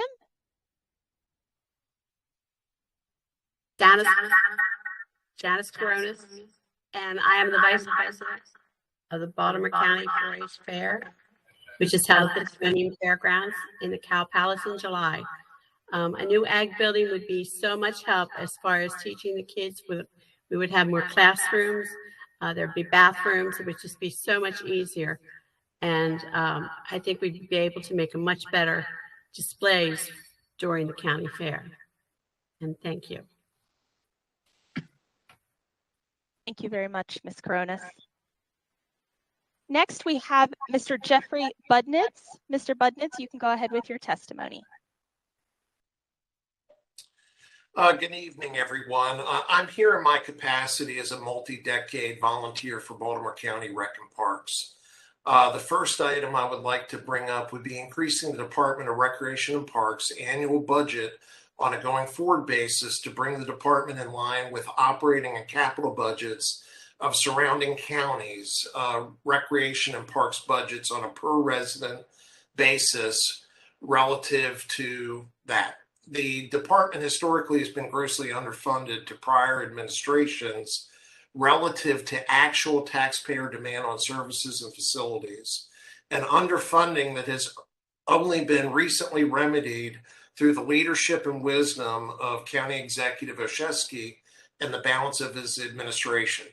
So therefore, my comments are to set a going forward pattern that can be sustained into the future. The next would be evaluating additional budget resources for the Baltimore County property management based on significantly increased utilization of many county facilities and assets that they maintain. The third would be connecting the Jones Falls Trail to the North Central Trail via Lake Roland and Meadowood Park, leveraging the recently approved $120,000 State of Maryland feasibility study grant for that very route and the best route to take for that connection. I would also like to advocate for increasing parking options for Cromwell Valley Park regarding the entrance at 1517 Providence Road for the benefit and access for hikers and birders when visiting the park. This would include needed trail improvements, including stream bridging and better visual buffering for the entrance and parking to reduce the impact on the surrounding neighbors that affront that entrance. The fifth would be increased walkability at District 3 via sidewalks and trails. And to be honest with you, I would be remiss because I did not realize there was an air conditioning need, an ag building need for Timonium Fairgrounds, not to advocate for that as a huge supporter of ag and equine industries. Thank you. Thank you. Thank you very much. Next, we have Ms. Jennifer Jones of Jacksonville. Ms. Jennifer Jones, you can go ahead with your testimony.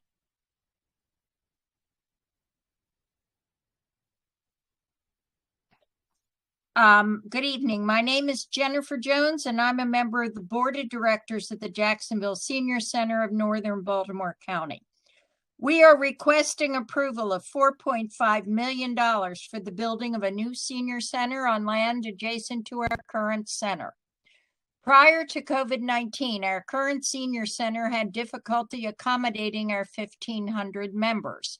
Large gatherings were limited to 60 people.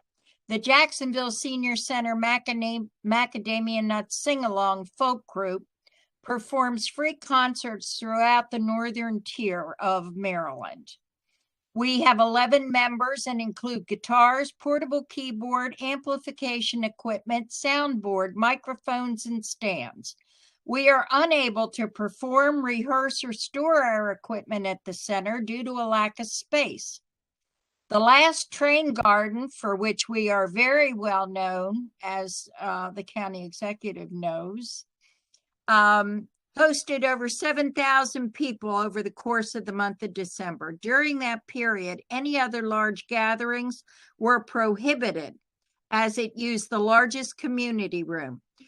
Smaller groups were impacted because only 2 other small rooms were rarely available, as smaller groups, usually accommodated in the community room, were moved to the smaller rooms. About 1/3 of our recently registered members are newly retired and first-time registrants to our center. We have one of the largest growing senior communities in the state, and our current membership stands at 1,000 and rising. They cannot be accommodated in our current building. Your support and your approval for this capital expenditure would be very much appreciated. Jennifer, this is Wade Kach. I can tell you that the administration is very aware, and I think you're going to have some good news in the future. And, I was very disappointed that the Christmas garden no longer resided at the Jacksonville Senior Center. I'll be so happy when it's back. Yes, so will we. Yeah, I will say though, Councilman, I had a chance to see the incredible partnership with the Aviation Museum personally, and it was outstanding per usual. Well, but the thing they did a good job. Yes. Yeah. Okay, but I want But it was our people. I mean, these were our train garden modelers who did this down at Glenelg Martin. Yeah, and people listen. It's not the usual plastic buildings that you buy or any pre-made things. These are all architecturally designed replicas of buildings in Baltimore County, Baltimore City, and you would be amazed. The only thing I'm a little upset about is they have Mount Rushmore. They have Joe Flacco on it, and help me out, who else is on it? But I didn't see my picture, and so that was a little upsetting. Only kidding. I'll talk to Rick about having that fixed. Thank you. Thank you very much. Thank you. Thanks. Thank you all. Well, before we go on to the next speaker, Mandy, I know that was the second question about aging buildings, Department of Aging buildings. So, and our senior centers. I don't know if Director Riley, I know you've put forward quite a bit of requests. If you want to just sort of chime in at all. Thanks, Mr. County Executive. And yes, Jennifer, your train garden is the envy of all, including the year that the county executive and I were actually miniaturized in the train garden. So there are pictures of us there. But we're very much aware that many of our senior centers need more space, updated space.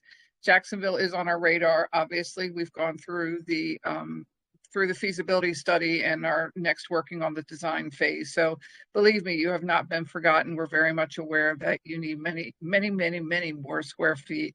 And we expect to put that into a future budget. So thank you so much. Laura, thank you for all you do. I appreciate it. Thank you, Councilman. Thank you all.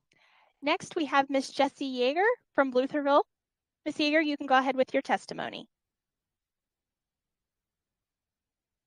Hi, thank you for having me. I want to take a moment to acknowledge and thank the county executive, our elected officials, and more importantly, the tireless advocates who have fought for our Towson and Delaney high schools. The news yesterday was incredibly welcome, and I'm definitely thrilled. I will add, however, we still have an overcrowding crisis in the Central District that needs to be addressed. We have more dwellings than desks. While I completely agree that we need more affordable housing and more transit-oriented development, we cannot put the cart before the horse, and we must give our schools the priority they need to remain the cornerstone of our community. I really want to request more funding for free meals in our schools. This year, all meals have been free for all students. It would be to everyone's benefit for this to continue. I know that BCPS has requested more funding to support the community eligibility provision, and I would like to emphasize that request and ask for more. When students have their basic needs met, they do better in school. When students thrive in school, the schools thrive, and therefore the community thrives. Keep up the hard work. Y'all are doing a really great job, and let's make sure that every student has a seat and every student has a meal. Thank you so much. Thank you so much. Thank you. Next, we have Mr. Justin Harrison, President of the Baltimore County Farm Bureau.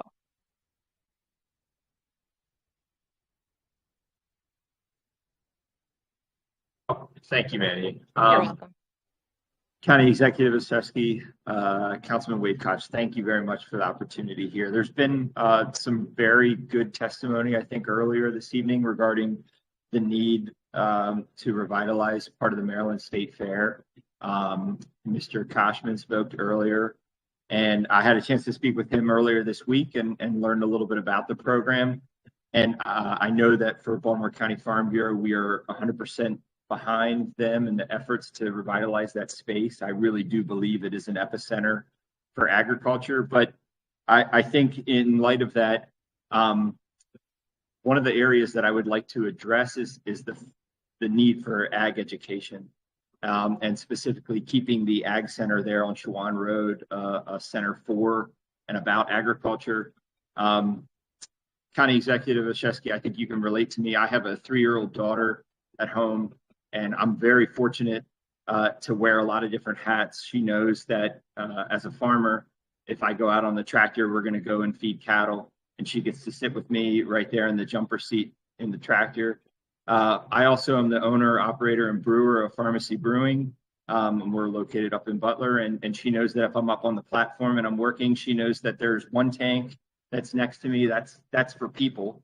It's going to become beer. She knows that in the other side of that, though, there's spent grain, and we're going to take that to our cows as well, and we're going to feed that. And she really is an anomaly. And I say that as a proud father. But I also know that how lucky we are. And there's not a lot of other kids in the state that can relate to that. I think that having places like the Fairgrounds and having places like the Ag Center where children have the opportunity to have that experiential education, and specifically when it comes to agriculture, is so vital. And so I have had an opportunity to work with Director Howie with EDAB and the Ag Subcommittee, and I hope to continue that work, and I hope to see that through with the Ag Advisory Board and more efforts in the county to kind of bolster ag education and the opportunities that our young students have here. So thank you very much. I appreciate your time. I appreciate all those comments there. Thank you very much, and thrilled to have you in the county. Thanks for being a shining example of agro tourism and industry, and I owe you a visit and a pint soon, but looking forward to coming up. That'd be great. Well, thank you so much. Mr. County, I've been there, and you know that I'm not much of a alcohol drinker, but I did try the beer, and it was good. It was very good. So please go out and to the brewery. And Justin, thank you so much for mentioning the Ag Center. This is quite a gem in Baltimore County, and the name of it is the Maryland Agricultural Center. And I'm sorry, it's not a Rec and Parks facility. It is an agricultural facility. And, you know, we as a county, as a state, have preserved nearly 70,000 acres of land in northern Baltimore County. What we need to do is we need to make sure that future generations are going to take over and farm this land. The average age of a farmer is in the 60s somewhere. So we need a place where the ag education can take place, where people can test crops, etc. Last year, because of some issues, really not much happened in that regard. So let's make the Ag Center agriculture and move forward, and let's make sure that people are going to continue to farm in northern Baltimore County. And I appreciate the county executive's efforts when it comes to energy, etc. But let me say, I do not believe that solar panels belong on prime and productive farm land. Prime and productive farmland is for growing crops. And once it's gone, it's gone. So let's move forward. The ag industry is a huge part of our economy, and it adds so much to Baltimore County.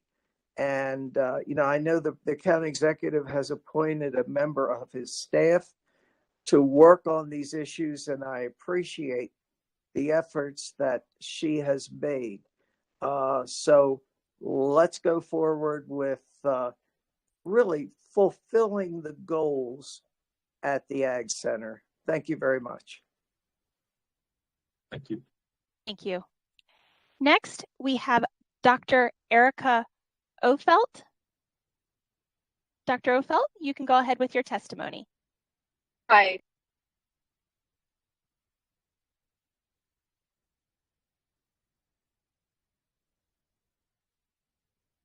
Dr. Ofelt, I do believe we are getting some, yeah. I'm dropping you. Hi. Can you hear? We can hear you now.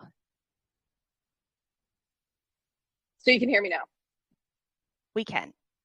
Like I said, my service is coming in and out. So my name is Dr. Erica Ofelt. I'd actually written a letter to the county executive for the last budget meeting after my daughter and I had someone come after us due to an issue with parking near my home that's caused a lot of issues for my family and for my neighbors, and it's become a public safety concern. So we have the county executive had said that he was going to reach out to us and work with us on these issues that we had as a community. And we were very, very optimistic that that was going to happen. We have talked to Amanda Carr and from his executive team, who was great to talk to, talking with me and the neighbors. We talked to James Benjamin, the county attorney, who seemed to be very, understanding of our concerns and the issues that we were having. As a community, we felt like, everything the administration really pushes, claiming to be, very transparent, was true. However, we found out recently that the county has actually asked to increase parking next to my home, which is going to cause significant issues. It's going to exacerbate the issues that me and my neighbors are already having. We also found out that when they made this request to the state, on top of it, they did it under the pretense that the neighbors were in support of this, which is something that's very concerning, especially with an administration that has been so vocal about how transparent and how they want to work with their community. To say that our community was blindsided by this would be an understatement. Right now, I know myself, my optimism to working to resolve this issue is at an all-time low. And I feel like I have very little, unfortunately, I have little faith anymore in the government and working out issues.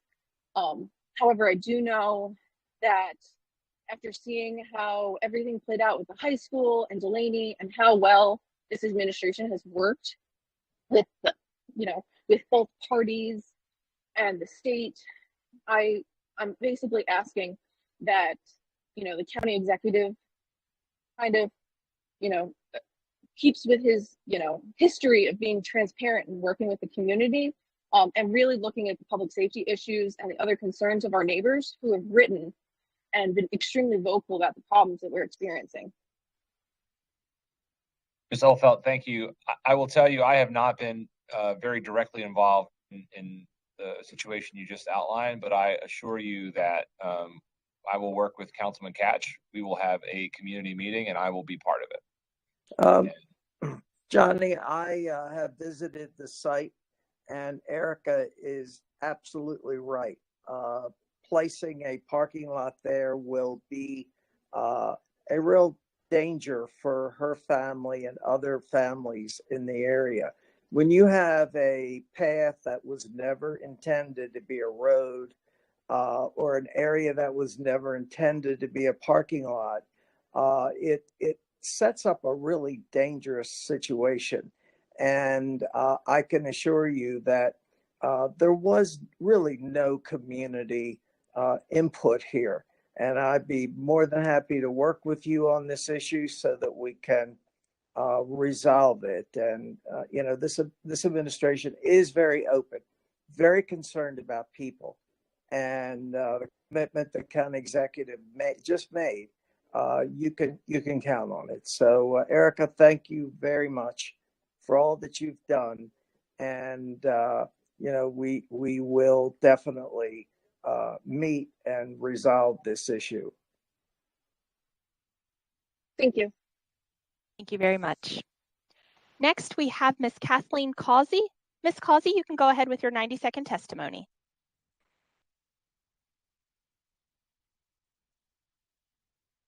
Good evening. Can you hear me? Yes, ma'am. Yes. I'm Kathleen Causey. I appreciate this opportunity to provide comments as an individual, informed by almost 3 decades of living, praying, working, playing, learning, and serving in Baltimore County. Also informed by my service on the Board of Education for over 6 years. I'm speaking as an individual and not on behalf of the board.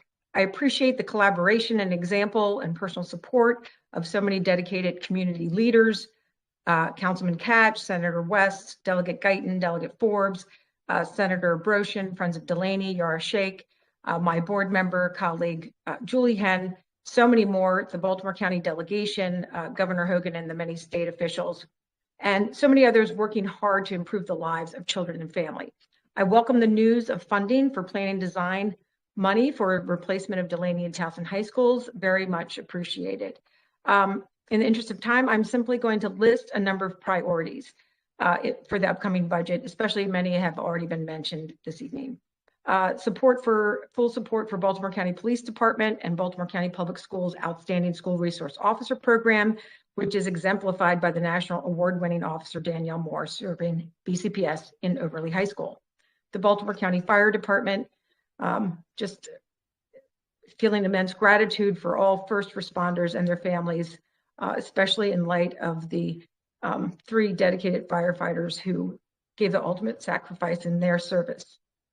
Also, Student Support Network, community group, very effective, especially growing through the pandemic, began at Loch Raven High School and spread rapidly to schools around the county to support students suffering from homelessness and poverty.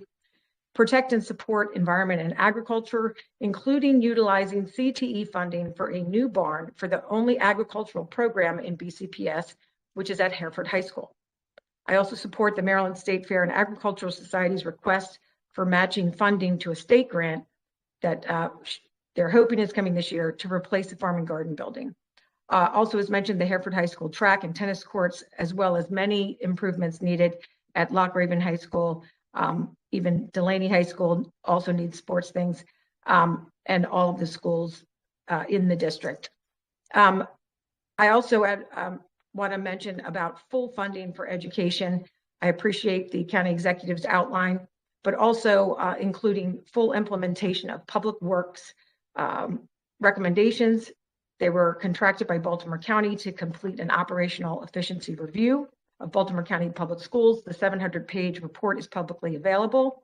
On page 19, it states the BCPS school board and system have an opportunity to transform the school division, its culture and climate operations, and its academic program to become more effective and higher performing. The cost of ignoring the findings and recommendations or postponing any consideration of implementation is a disservice to the needs of BCPS, its stakeholders, staff, and the students. And finally, overcrowding has been mentioned quite a bit, and I believe the county council should be encouraged to officially consider the recommendations of the APFO task force to try and deter additional school overcrowding through through inappropriate additional developments in overcrowded school districts. And I believe I'm out of time, so thank you. Kathleen, it's Wade, and it was my honor to support you in your effort to be elected to the school board, and would do it again without any hesitation. Kathleen was the chairman of the school board for 2 years.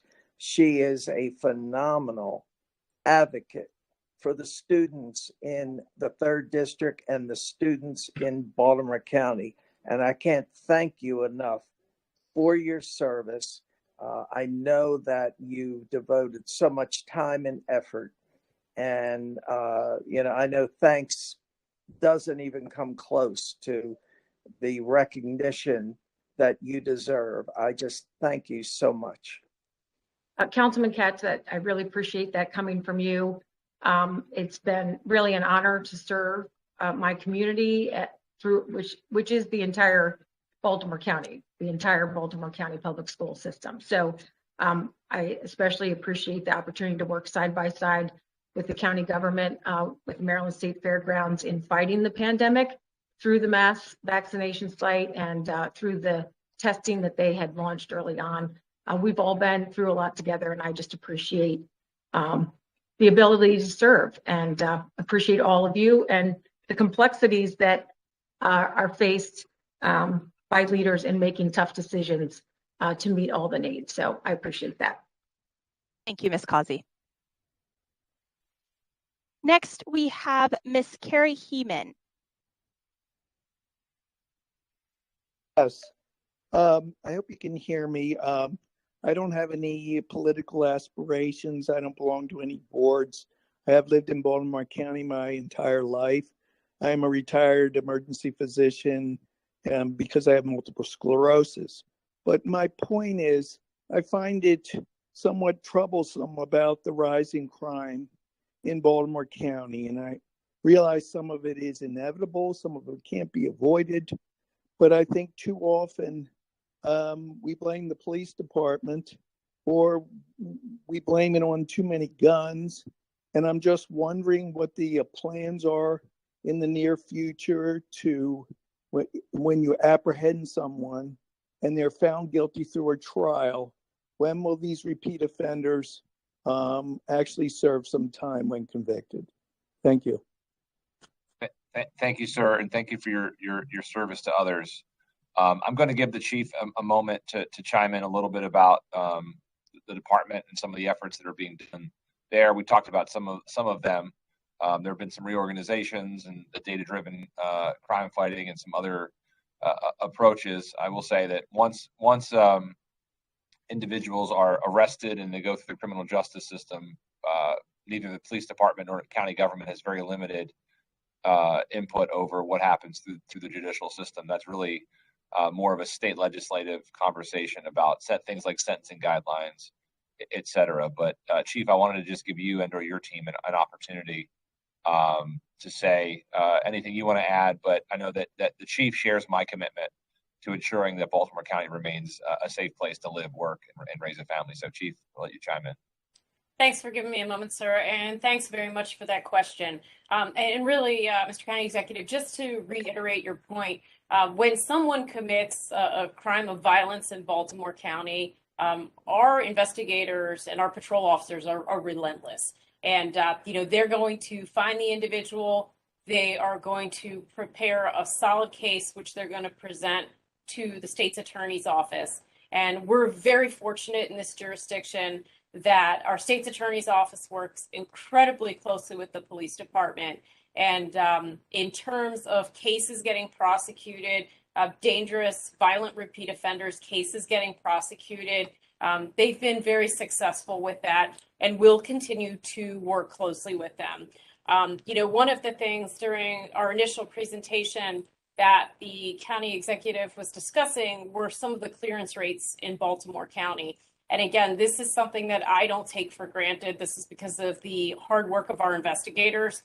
But their clearance rate for homicide cases is over 80%, which is exceptional compared to the national average. So while there is still a lot of work to be done, and we will continue to work with partners both in the state's attorney's office as well as regional law enforcement partners, partners across the state, our federal partners. We have had a lot of really good progress, and a lot of that's because of the work that we do with the community in conjunction with them. Thank you, sir. Thank you all very much, and thank you, Mr. County Executive. Thank you. Thank you all. Next, we have Ms. Kim Beard from Timonium. Kim, you can go ahead with your testimony. Thank you. Good evening. My name's Kim, parent of one current and one future Towson High School student and past PTA president, Ridgely Middle School. Thank you, County Executive, for committing funding for new Delaney and Towson High Schools. On behalf of current and future Delaney Lions and Towson Generals, thank you for supporting Baltimore County Public Schools FY23 county capital budget, including lines 11 through 14. Thank you very much. Thank you. Thank you. Next, we have Mr. Mark Gingerich from Timonium. You can go ahead with your testimony.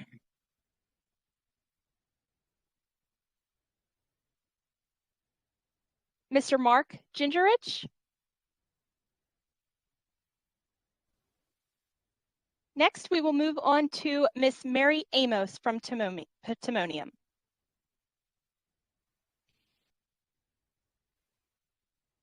Miss Mary Amos, you can go ahead with your testimony.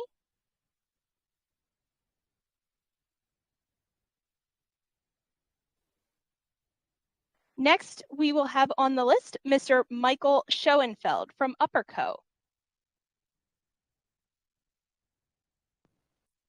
Mr. Schoenfeld? Mr. Michael Schoenfeld.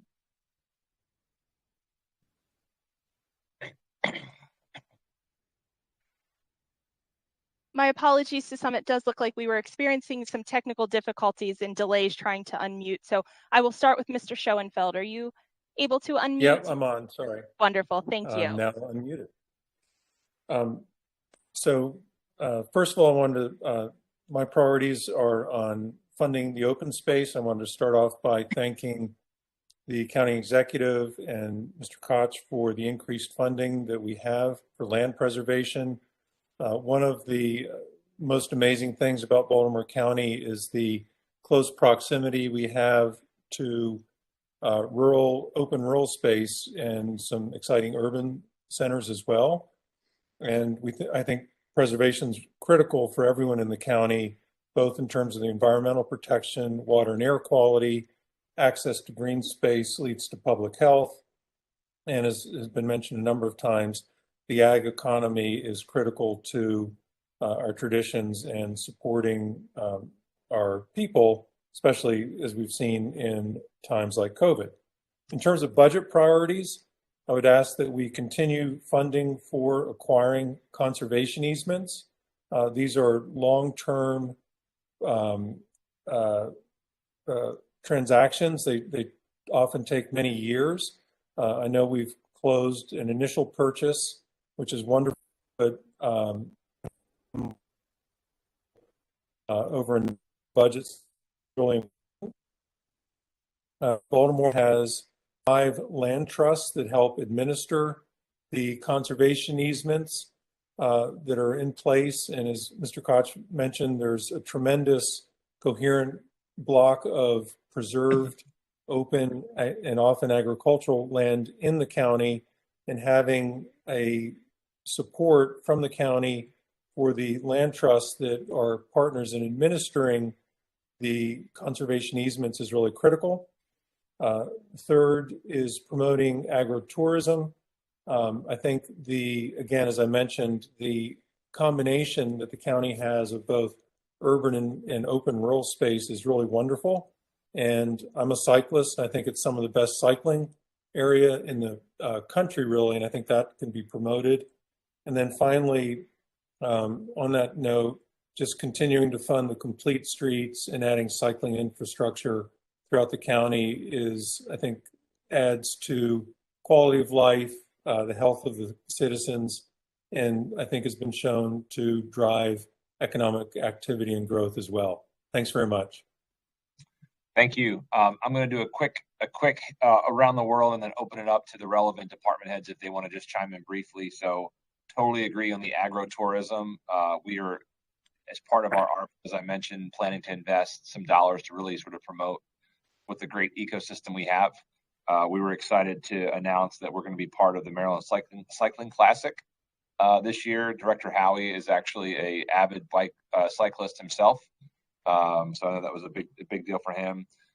Director Lafferty and his team over in planning, if you guys wanted to chime in, there's been a lot of partnership on the preservation side, and then Director Johnson and her teams continue to push and work with us to really maximize both our state POS acquisition efforts as well as some local dollars we put forward, both in last year's, this current budget and hopefully in a future budget. So I don't know if directors Howie, Lafferty, or Johnson wanted to chime in on any of that, but just appreciate your comments. So thank you.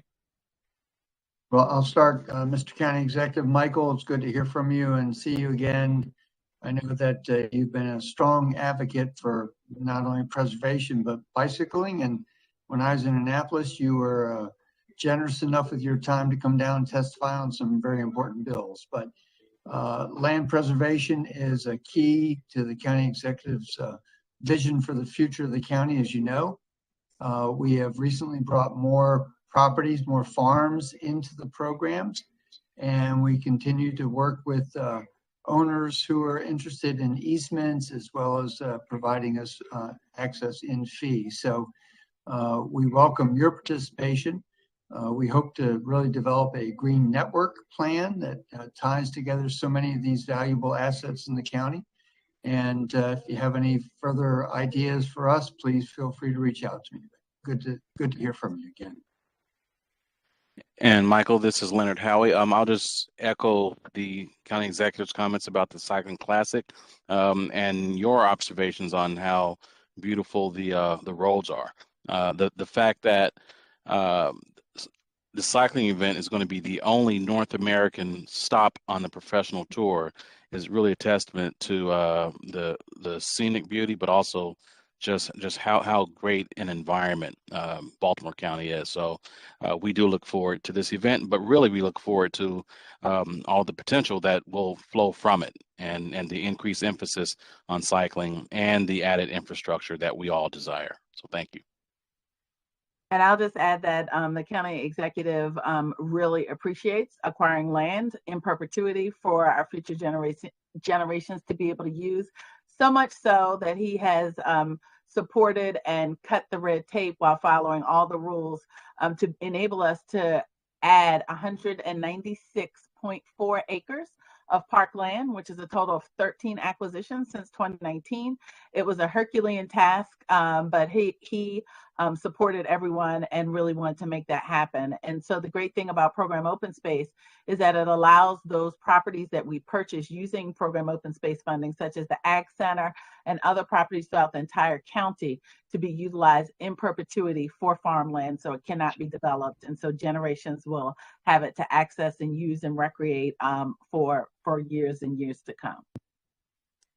Mr. County Executive, I don't know if you know it or not, but Baltimore County is the #2 county in the nation as far as preservation goes, with Lancaster County being #1. So that's quite a tribute to this county and to you and your dedication to AgPres. So thank you very much. Thank you. Thank you all. We will go back to Mr. Mark Gingerich. You can go ahead with your testimony, Mr. Gingerich. Great, thank you. You're welcome. I'm on the board of the Oregon Ridge Nature Center Council, and I'd first like to start by just thanking the administration for initiating the Oregon Ridge Master Plan process and the opportunity that brings us to bring more resources into Oregon Ridge to improve the park. Similar to a remark you heard earlier, I would like to express opposition to the idea of bringing a for-profit amusement to the actual forested areas of the park. I think that clearly clashes with the mission of the Nature Center in terms of nature education and environmental stewardship. And I would just really like just to urge that all new uses of the park really are seen through that lens of their impact on our role in environmental education and land preservation, because it really is a truly extraordinary piece of preserved land that we really want to be able to make the most use of to help the community in terms of appreciation of nature and stewardship of the environment. So thank you.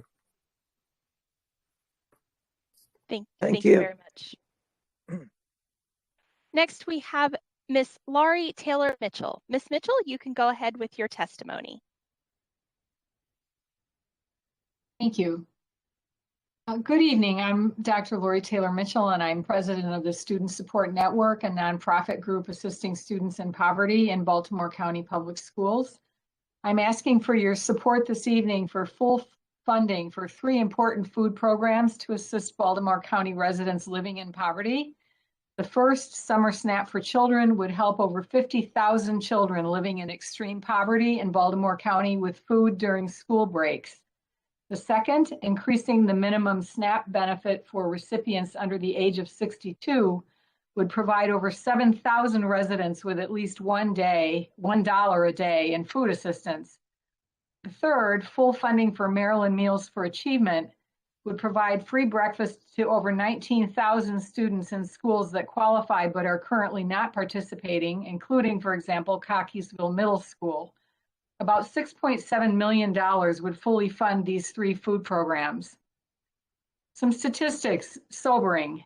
At least 30% of our high school students and 28% of middle school students in Baltimore County suffer from food insecurity, a consistent lack of access to nutritious food.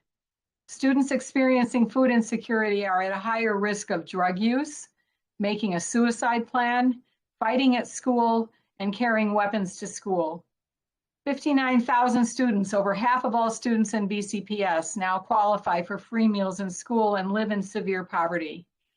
Baltimore County can do better to ensure that all students have enough to eat through full funding of programs for our most vulnerable children, and food issues are related to security in schools. The statistics make that clear. Thank you very much. Thank you very much, Laurie. Thanks, Laurie, and I appreciate all of your efforts to meet the needs of our kids out there. Thank you. For all you do. Thank you. Next, we have Mr. Michael Madsen. Mr. Madsen, you can go ahead with your 90-second testimony. Thank you. Good evening. My name is Mike Madsen. I'd like to thank the county executive and the councilman for holding this event. I'd like to speak to the Rec and Parks budget and facilities, which had a couple of slides shouted out, and support boosting their funding levels and expanding our parks, improving our existing facilities. My specific item for tonight is to raise an issue of gender equity in the allocation of ball diamonds in the county. I'd like to speak on behalf of girls softball. I help run the Central County area's largest girls softball rec program in the county. We draw girls from Whitehall to Sparrows Point and Woodlawn out to Middle River. However, there is no standalone girls fast pitch softball field anywhere in the county. There are parks with standalone ball diamonds at Eastern, Northwest, and Reisterstown, but only one of those is a skinned or dirt diamond, which is the surface that girls softball needs to be played on, while the other 11 are all grass infields, and all 12 are sized for baseball or slow pitch. What accounts for that imbalance? Adult slow pitch should be played on skinned diamonds, while youth baseball can be, and also means that all the varying youth distances can be played on a given field. If the goal is multi-purpose, there should be more skinned diamonds. Property management has confirmed it is easier to maintain skinned diamonds. It is truly unfortunate the girls' summer and fall softball league hosted down at Eastern has to play multiple games on grassed infields with pitching mounds due to a shortage of fields that are appropriate to the sport, while a no-harm solution that has been in discussions at that facility is available. Please fund and fix this. Closer to home, we are proposing turning the girls' softball field at Orchard Hills Park into a standalone girls' softball field, which would be the first and only one in the county. The layout of the park dictates that the diamond is not suited to baseball or adult slow pitch, but it is perfect for girls' softball. We have community and business support and funding to make it a reality without any cost to the county. Free is an easy budget line item, right? And it also provides a benefit to the county of adding a new highlight to its inventory of recreation facilities at our community parks. I urge you to support that project, help even out the gender inequities we've seen in ball diamonds, and give the girls of our community a field they can be excited to play at. Thank you for listening. And as a parent of a current and 2 future Delaney students, I close by commending the recent news regarding moving forward on a new building. I hope my 5th and 8th graders will yet be able to walk through the new doors. Thank you. Thank you very much. Next, we have Mr. Paul Schwab of Lutherville. Mr. Schwab, you can go ahead with your testimony. Thank you. I'm on the Baltimore County Public Libraries Board of Trustees. And first, I want to thank the county executive and the councilman for their continuing support for the libraries throughout the county. I'm lucky to live in the 3rd District. We have great branches. Cockeysville circulates a tremendous amount of materials. They have a sunny youth area in the front. They have computers, adequate computers, where people of all ages can use the computers for education, for business, for information gathering. And of course, Hereford is an art center, has fairly recently renovated community meeting rooms, improved parking lot. I strongly believe that libraries are a tremendous investment. They're open 52 weeks a year. They serve people of all ages with education, business matters. They offer programs both in person as well as online. And what my ask is that the county executive fully support the operating budget that the library will be submitted, and significantly increase the capital funding available for library renovations, improvements, and reconstructions. That would be a great use of funds, and I think it's long overdue. And thanks again for your support. Thank you. Thank you very much. Next, we have Polly Roberts from Cockeysville. Polly, you can go ahead with your question, with your testimony.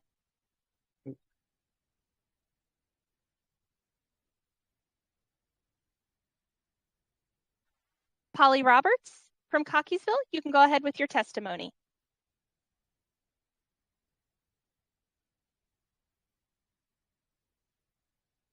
Next, we will go ahead and have Mr. Ralph Brown from Cockeysville. Mr. Brown, you can go ahead with your testimony. Can you hear me? Yes, Mr. Brown, we can.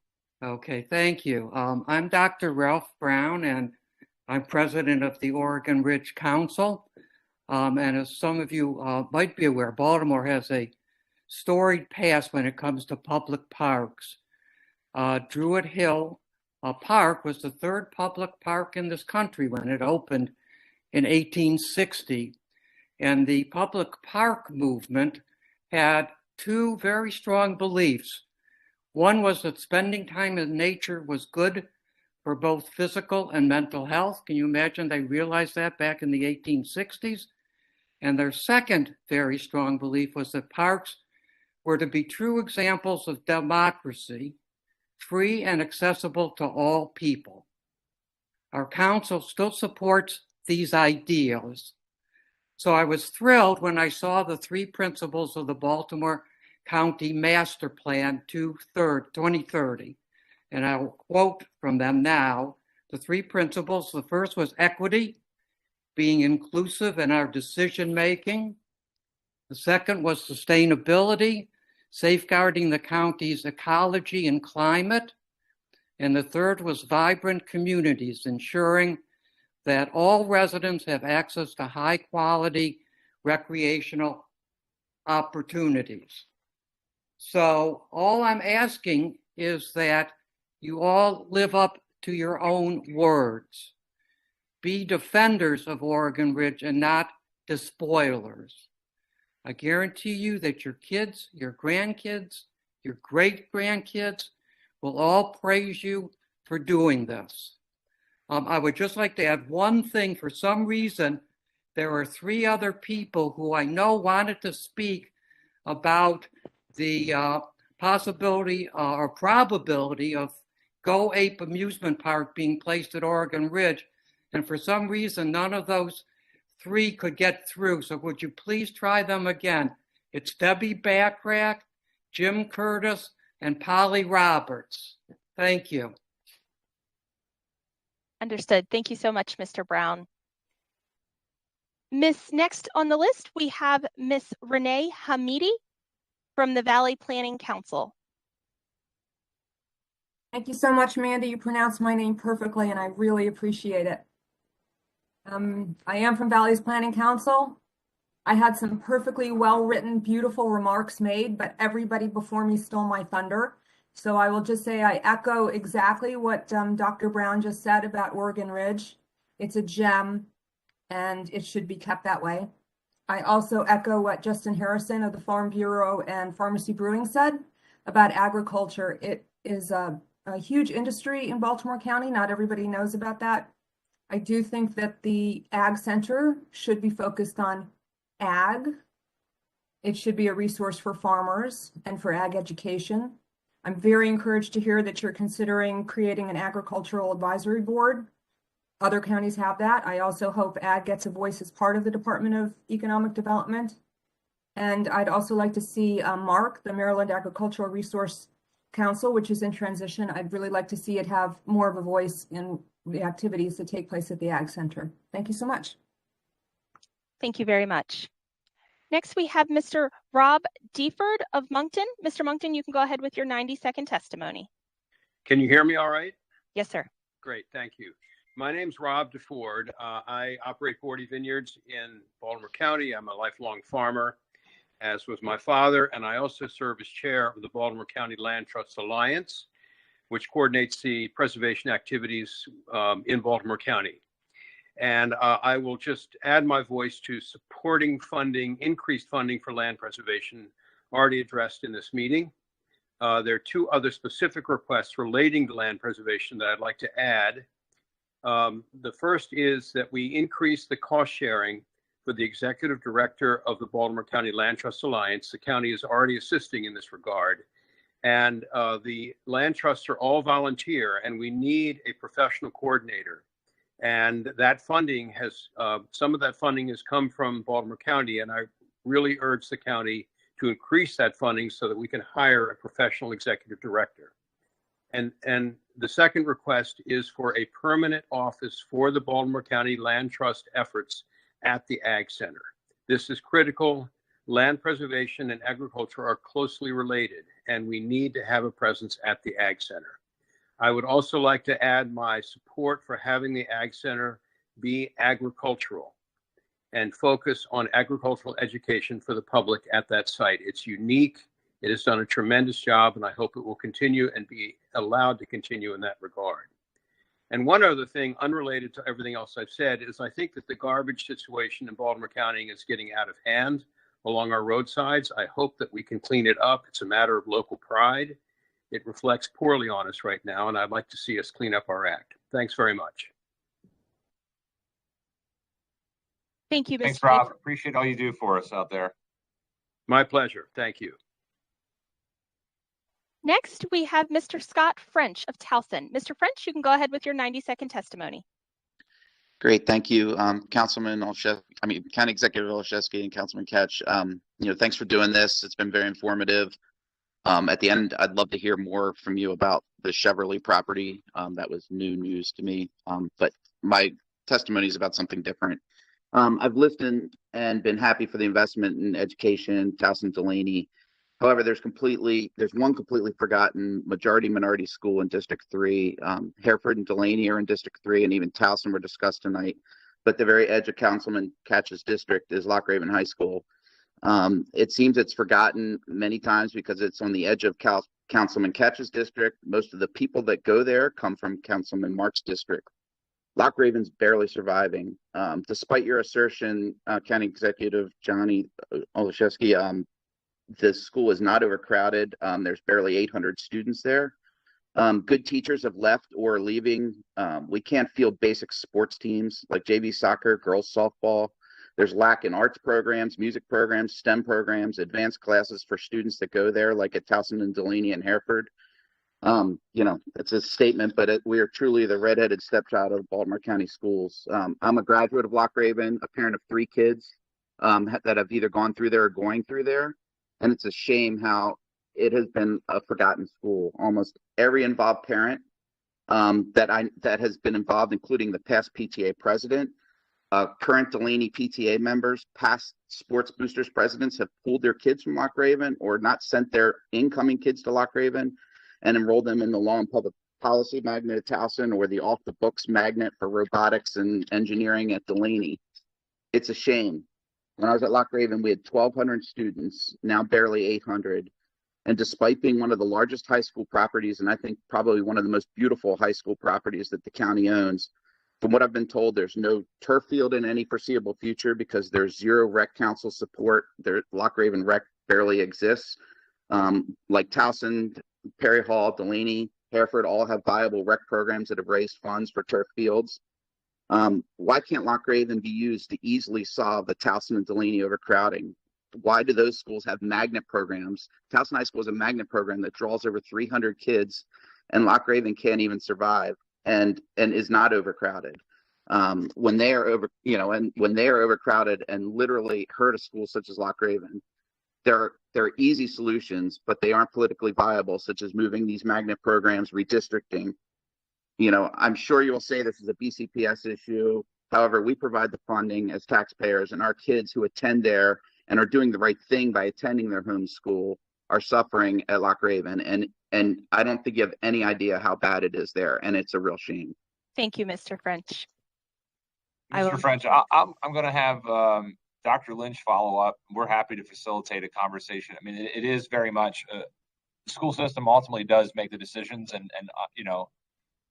fortunately or unfortunately, I think it's unfortunate, we are given very limited operational control and input over the school system's decisions about things like magnet schools and placements and staffing. So I'm happy to, you're right in terms of, as we said in this budget conversation, half of our budget does go to BCPS, and it's over $2 billion, so it's not insignificant. They are always willing to talk to us, and so we are happy to work with you to make sure that those concerns are raised and hopefully acted upon over with the school system. So Dr. Lynch will be in touch. Scott, Thank you, Mr. County Executive. It's Wade. I think part of the solution is Annapolis. And to be perfectly honest, we need to change some of the laws so that the county can have very limited involvement in the Baltimore County school system. We're really not allowed to do anything, to be perfectly honest with you. And, we can't even ask for an audit of a particular department in the school system. I mean, it is totally independent. The school board has total control. And, I support that concept. But the fact that Baltimore County government appropriates the majority of their budget, and yet we have no say, and any decisions can be frustrating, very frustrating. And I thank you for your advocacy, and hopefully the county executive will be able to intercede to get some dialogue going regarding Loch Raven High School. Thank you very much. Thank you. I just wanted you to be aware because it is way worse than people know about, and it shouldn't be that way when we have a great facility and property there. Thank you very much, Thanks, Mr. Scott. French. And before we go on, Mandy, I did want to just give Director Johnson a chance to talk about the new plan to Rec and Parks headquarters and potential community park at Chevrolet, because I know Scott had mentioned that at the top of his comments. Sure. Thank you, Mr. County Executive. Yes, we acquired that space at the top of the hill. It's approximately 12 acres for our Recreation and Parks headquarters, and the surrounding areas the County Executive mentioned will be a park. There have been some communications where I think some people were under the impression we were going to build fields there, but that is not the plan at this current time. The plan is for it to be a park with open space for people to walk their dogs, for children to play on the playgrounds. But that's what we're looking to do, to bring another amenity to communities for them to be able to use and access, as well as a space for all of our staff to be housed. Thank you very much, Director. Thank you very much. Thank you. Next, we have Miss Sylvia Gollumbach from Lutherville. Miss Gollumbach, you can go ahead with your 90-second testimony. Thank you. Thank you for the opportunity. I have a question for Councilman Kach. Councilman, could you describe your own personal vision for the urban portion of District 3, so below the urban-rural demarcation line? Specifically, how is the urban area of District 3 currently different from what you'd like it to be?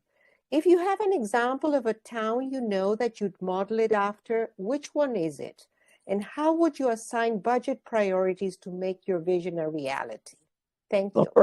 Sure. First of all, below the Erdl, I support that area remaining suburban.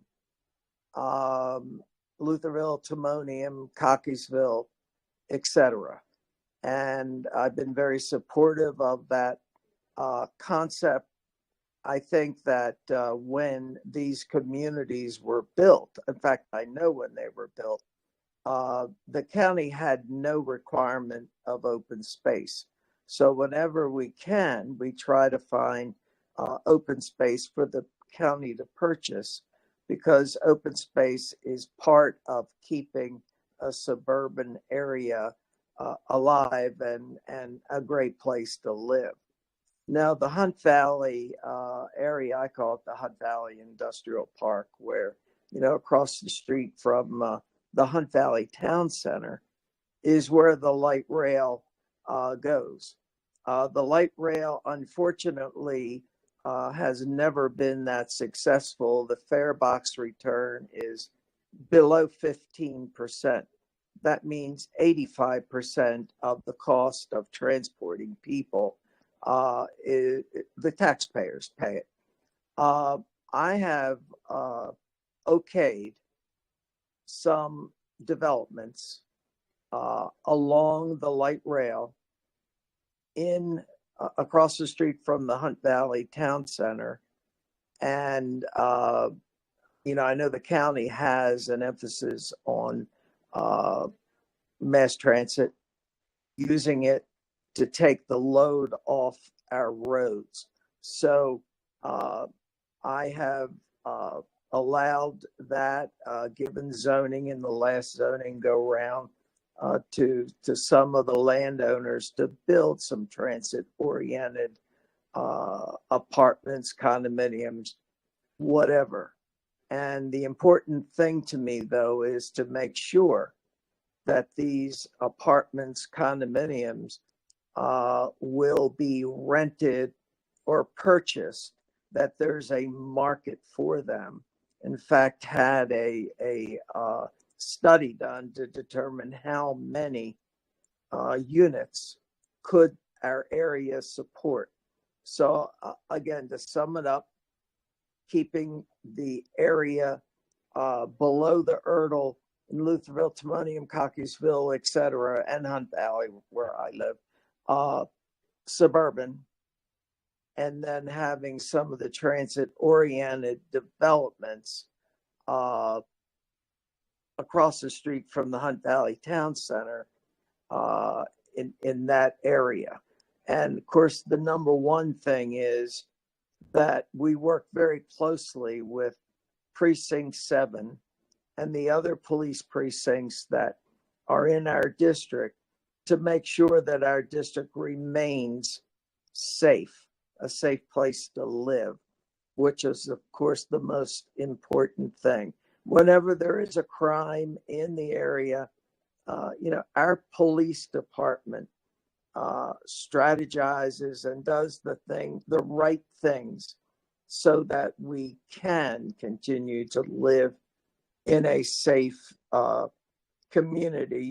You see on the television when there is an issue, you see the police all together talking about it, how they're going to resolve it. And you think that's fiction. Well, it is not fiction. In Baltimore County, our police strategize and they go after issues so that we can be protected from crime in the future. So that is my vision for District 3. Thank you so much, Councilman Kach. We appreciate that. Mr. County Executive, I will go ahead and go on to our next speaker here, and that is Mr. Steve Shaw of Timonium. Mr. Shaw. Good evening to County Executive Olszewski, Councilman Kach, and so many dedicated county leaders. I'm a resident of Timonium since 2007. I've coached with Cockeysville Rec Council for the last 15 years, and I'm in my 30th year of teaching science at Delaney High School. I'm a big fan of the community. I want to thank you both for your role in securing funds for a new Delaney High School. It's money well spent. With this crucial decision, I'd like to address the athletic fields at Delaney. The conditions are poor, as you know. We don't have a turf field at all. Our students don't have access to that. With the impending loss of those fields to construction, eventually, we're in need of a solution for our student athletes. I think that I have a very attainable solution to the problem. Currently, the county is planning to install one competition turf field at County Home Park in Cockeysville, and we're grateful for that investment. I'm told it's to be finished in the fall and no ground has been broken yet. I'm proposing that the county spend a little more to move some of the current light poles, regrade, and build a larger retaining wall so that a second competition field can go in at the site. So why 2 competition fields? Well, many of Delaney's fall and spring teams are suffering on subpar fields. They're going to be looking for homes during construction and will be a bit packed if trying to split the time on one turf field. 2 of these fields would be a great investment in the rec council, the community, and Delaney and Cockeysville Middle School athletics. So why is County Home the perfect place to do this? Well, plans are already underway to turf the field, so you already have that going. It could be ready most definitely before Delaney High School construction puts us behind the 8 ball. There's no need to, no new land is needed to purchase, which, as I'm sure everyone is on top of better than I, that's a huge piece. The county already owns it. There are already lights that are there. You don't need to ask permission to put in lights at a place at Delaney High School, which has been a sticking point. The location is exactly where you need it. It's right in the middle of the community and it's not detached from the place of need. Everything points that this would be a fantastic place to expand and take care of the issues that you have with the Delaney athletic fields. Thank you much, Mr. Shaw. I just wanted to share that I had shared this with Mr. Bob Smith in Rec and Parks. And he was very willing to listen and talk for an hour with me. Ultimately, after a few weeks, he did report back that the money would not be appropriated to add to the project. But with yesterday's clarity in the direction of Delaney High School, I asked that you would reconsider that County Home project as a place where you can get a solution now to a problem that's already been and will get even worse. Thank you so much. Thank you. Thank you very much. Thank you. And I just want to reiterate, we are committed to making sure that we have solutions as we move forward with the construction. If not that, we certainly want to make sure we are providing an opportunity for our student athletes, student scholars to continue to play. We are committed to that. Thank you. Thank you very much. Next up, we have Mr. Tom Albright calling in regarding the Maryland State Fair. Mr. Albright.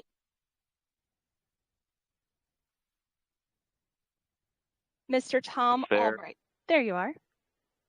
Can you hear me now? Yes, sir. Go ahead with your 90-second testimony. Tom Albright, farmer in northern Baltimore County, farm with my 2 sons. We're in a direct marketing business. Education, agricultural education is extremely important. Educating the consumer is extremely important to use the product that we produce in a fashion that can be, we take raw food, turn it into food that people can consume.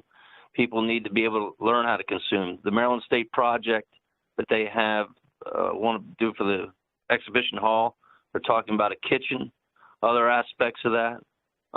This is extremely important, to the consumers of Baltimore County.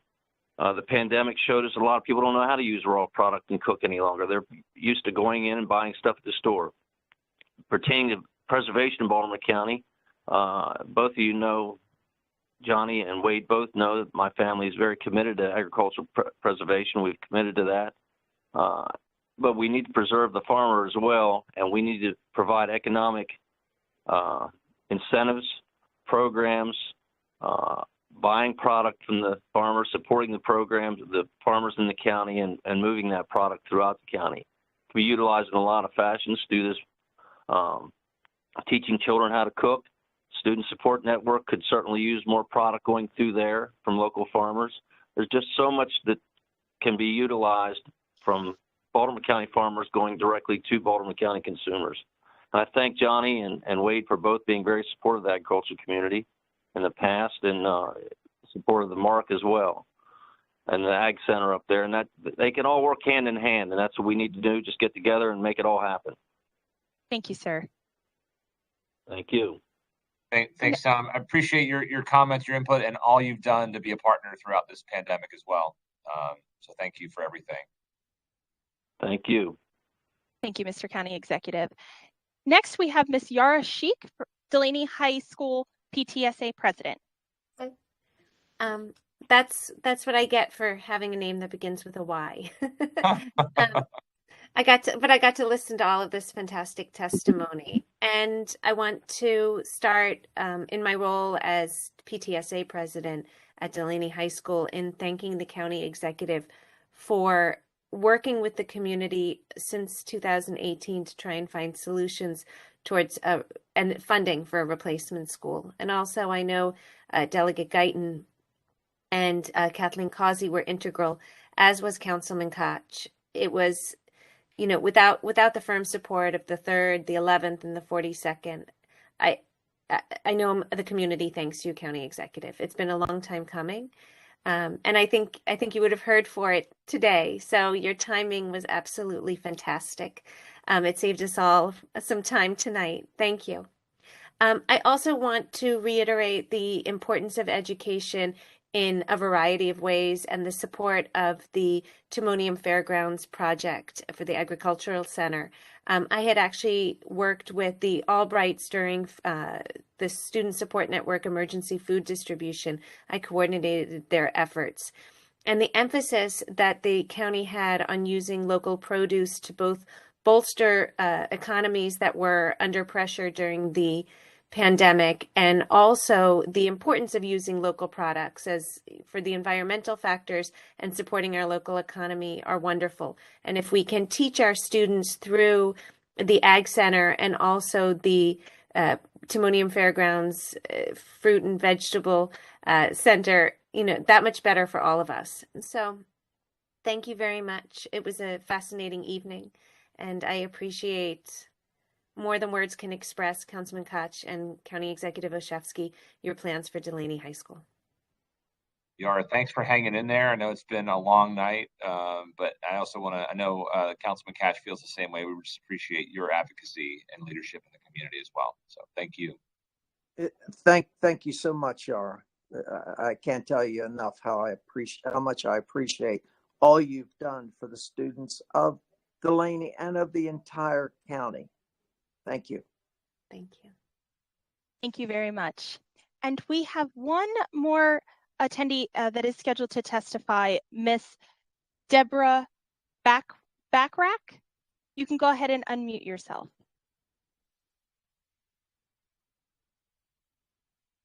I know she was having some audio issues, but we were able to, I believe, get her back on. And we are not seeing her here. So I will go ahead and turn this over then to our county executive to wrap us up for the evening. Mr. County Executive? And I'd like to say something too. I was going to say, why don't you go ahead and go first, Councilman? Okay, thank you, Johnny. I want to recognize my staff, Ryan Freed, Joanne Kozak, and Roger Yeager. I know my constituents interact with them, and I hear nothing but compliments because they do an excellent job. So, and I think I gave the phone number before. It's 443-887-3387. And I appreciate this meeting so much. When I was first elected to the council has an open meeting after the county executive proposes his budget. And you all know that the county executive is the only one that can initiate spending in the budget. So with a meeting after the introduction of the budget, we didn't get to hear the priorities of the district. So I put in legislation requiring 2 meetings like this. And when Johnny became county executive, he has 1 in each councilmanic district. And I appreciate that so much because I know it's a real help to him when he crafts the budget. Regarding our schools, I just want to say that after COVID, they have a very difficult job, no doubt about that. And I want we are helping regarding capital issues, and I would hope that we begin to see, and I think we will some improvements in academic performance. There's no doubt our children fell behind during COVID. Many of them did. And let's, whatever support they need so that we can improve the academic performance of our students is so important to me, and I know important to the county executive and all of the citizens of Baltimore County. I thank you so much for your input, very helpful, and don't hesitate to contact me and my staff should you have any questions or need help. Thank you. Thanks, Wade. And I'll just echo, I want to just thank everybody for your time and your presence tonight. These really truly do become meetings that help shape and inform what our budget document looks like. It's been the case for the past 3 years. It will be the case for the last budget of this term. So thank you. Please know that your advocacy and your attendance matters. And we are trying our very best to be responsive. I'll just add to Wade's point, when the council would have their hearings in the 2 years prior to starting our district-based session, building on what the councilman did to extend the number of hearings, there would be like 1 or 2 people who would actually show up to the council hearing because the budget was baked. All that the council could do would be to reduce the spending. And so most folks weren't looking to have things removed. Most people want to have investments, and that's what we want to make sure we provide those opportunities. This has been one of the most rewarding things I've done. So just thank you for being part of it and for having enough interest to be engaged in your government in this way. I want to thank all the members of my team, the department leaders, Office of Community Engagement, communications teams who've helped set up these town halls, and we look forward to the rest of the series with all of you. And hopefully, I think I'm feeling optimistic that our numbers are heading in the right direction, and we'll start being able to get back to see folks in person again real soon. But hope everybody has a great rest of the week. Take care of yourself and your loved ones, and we'll see you soon. Thanks, everybody. Have a great night.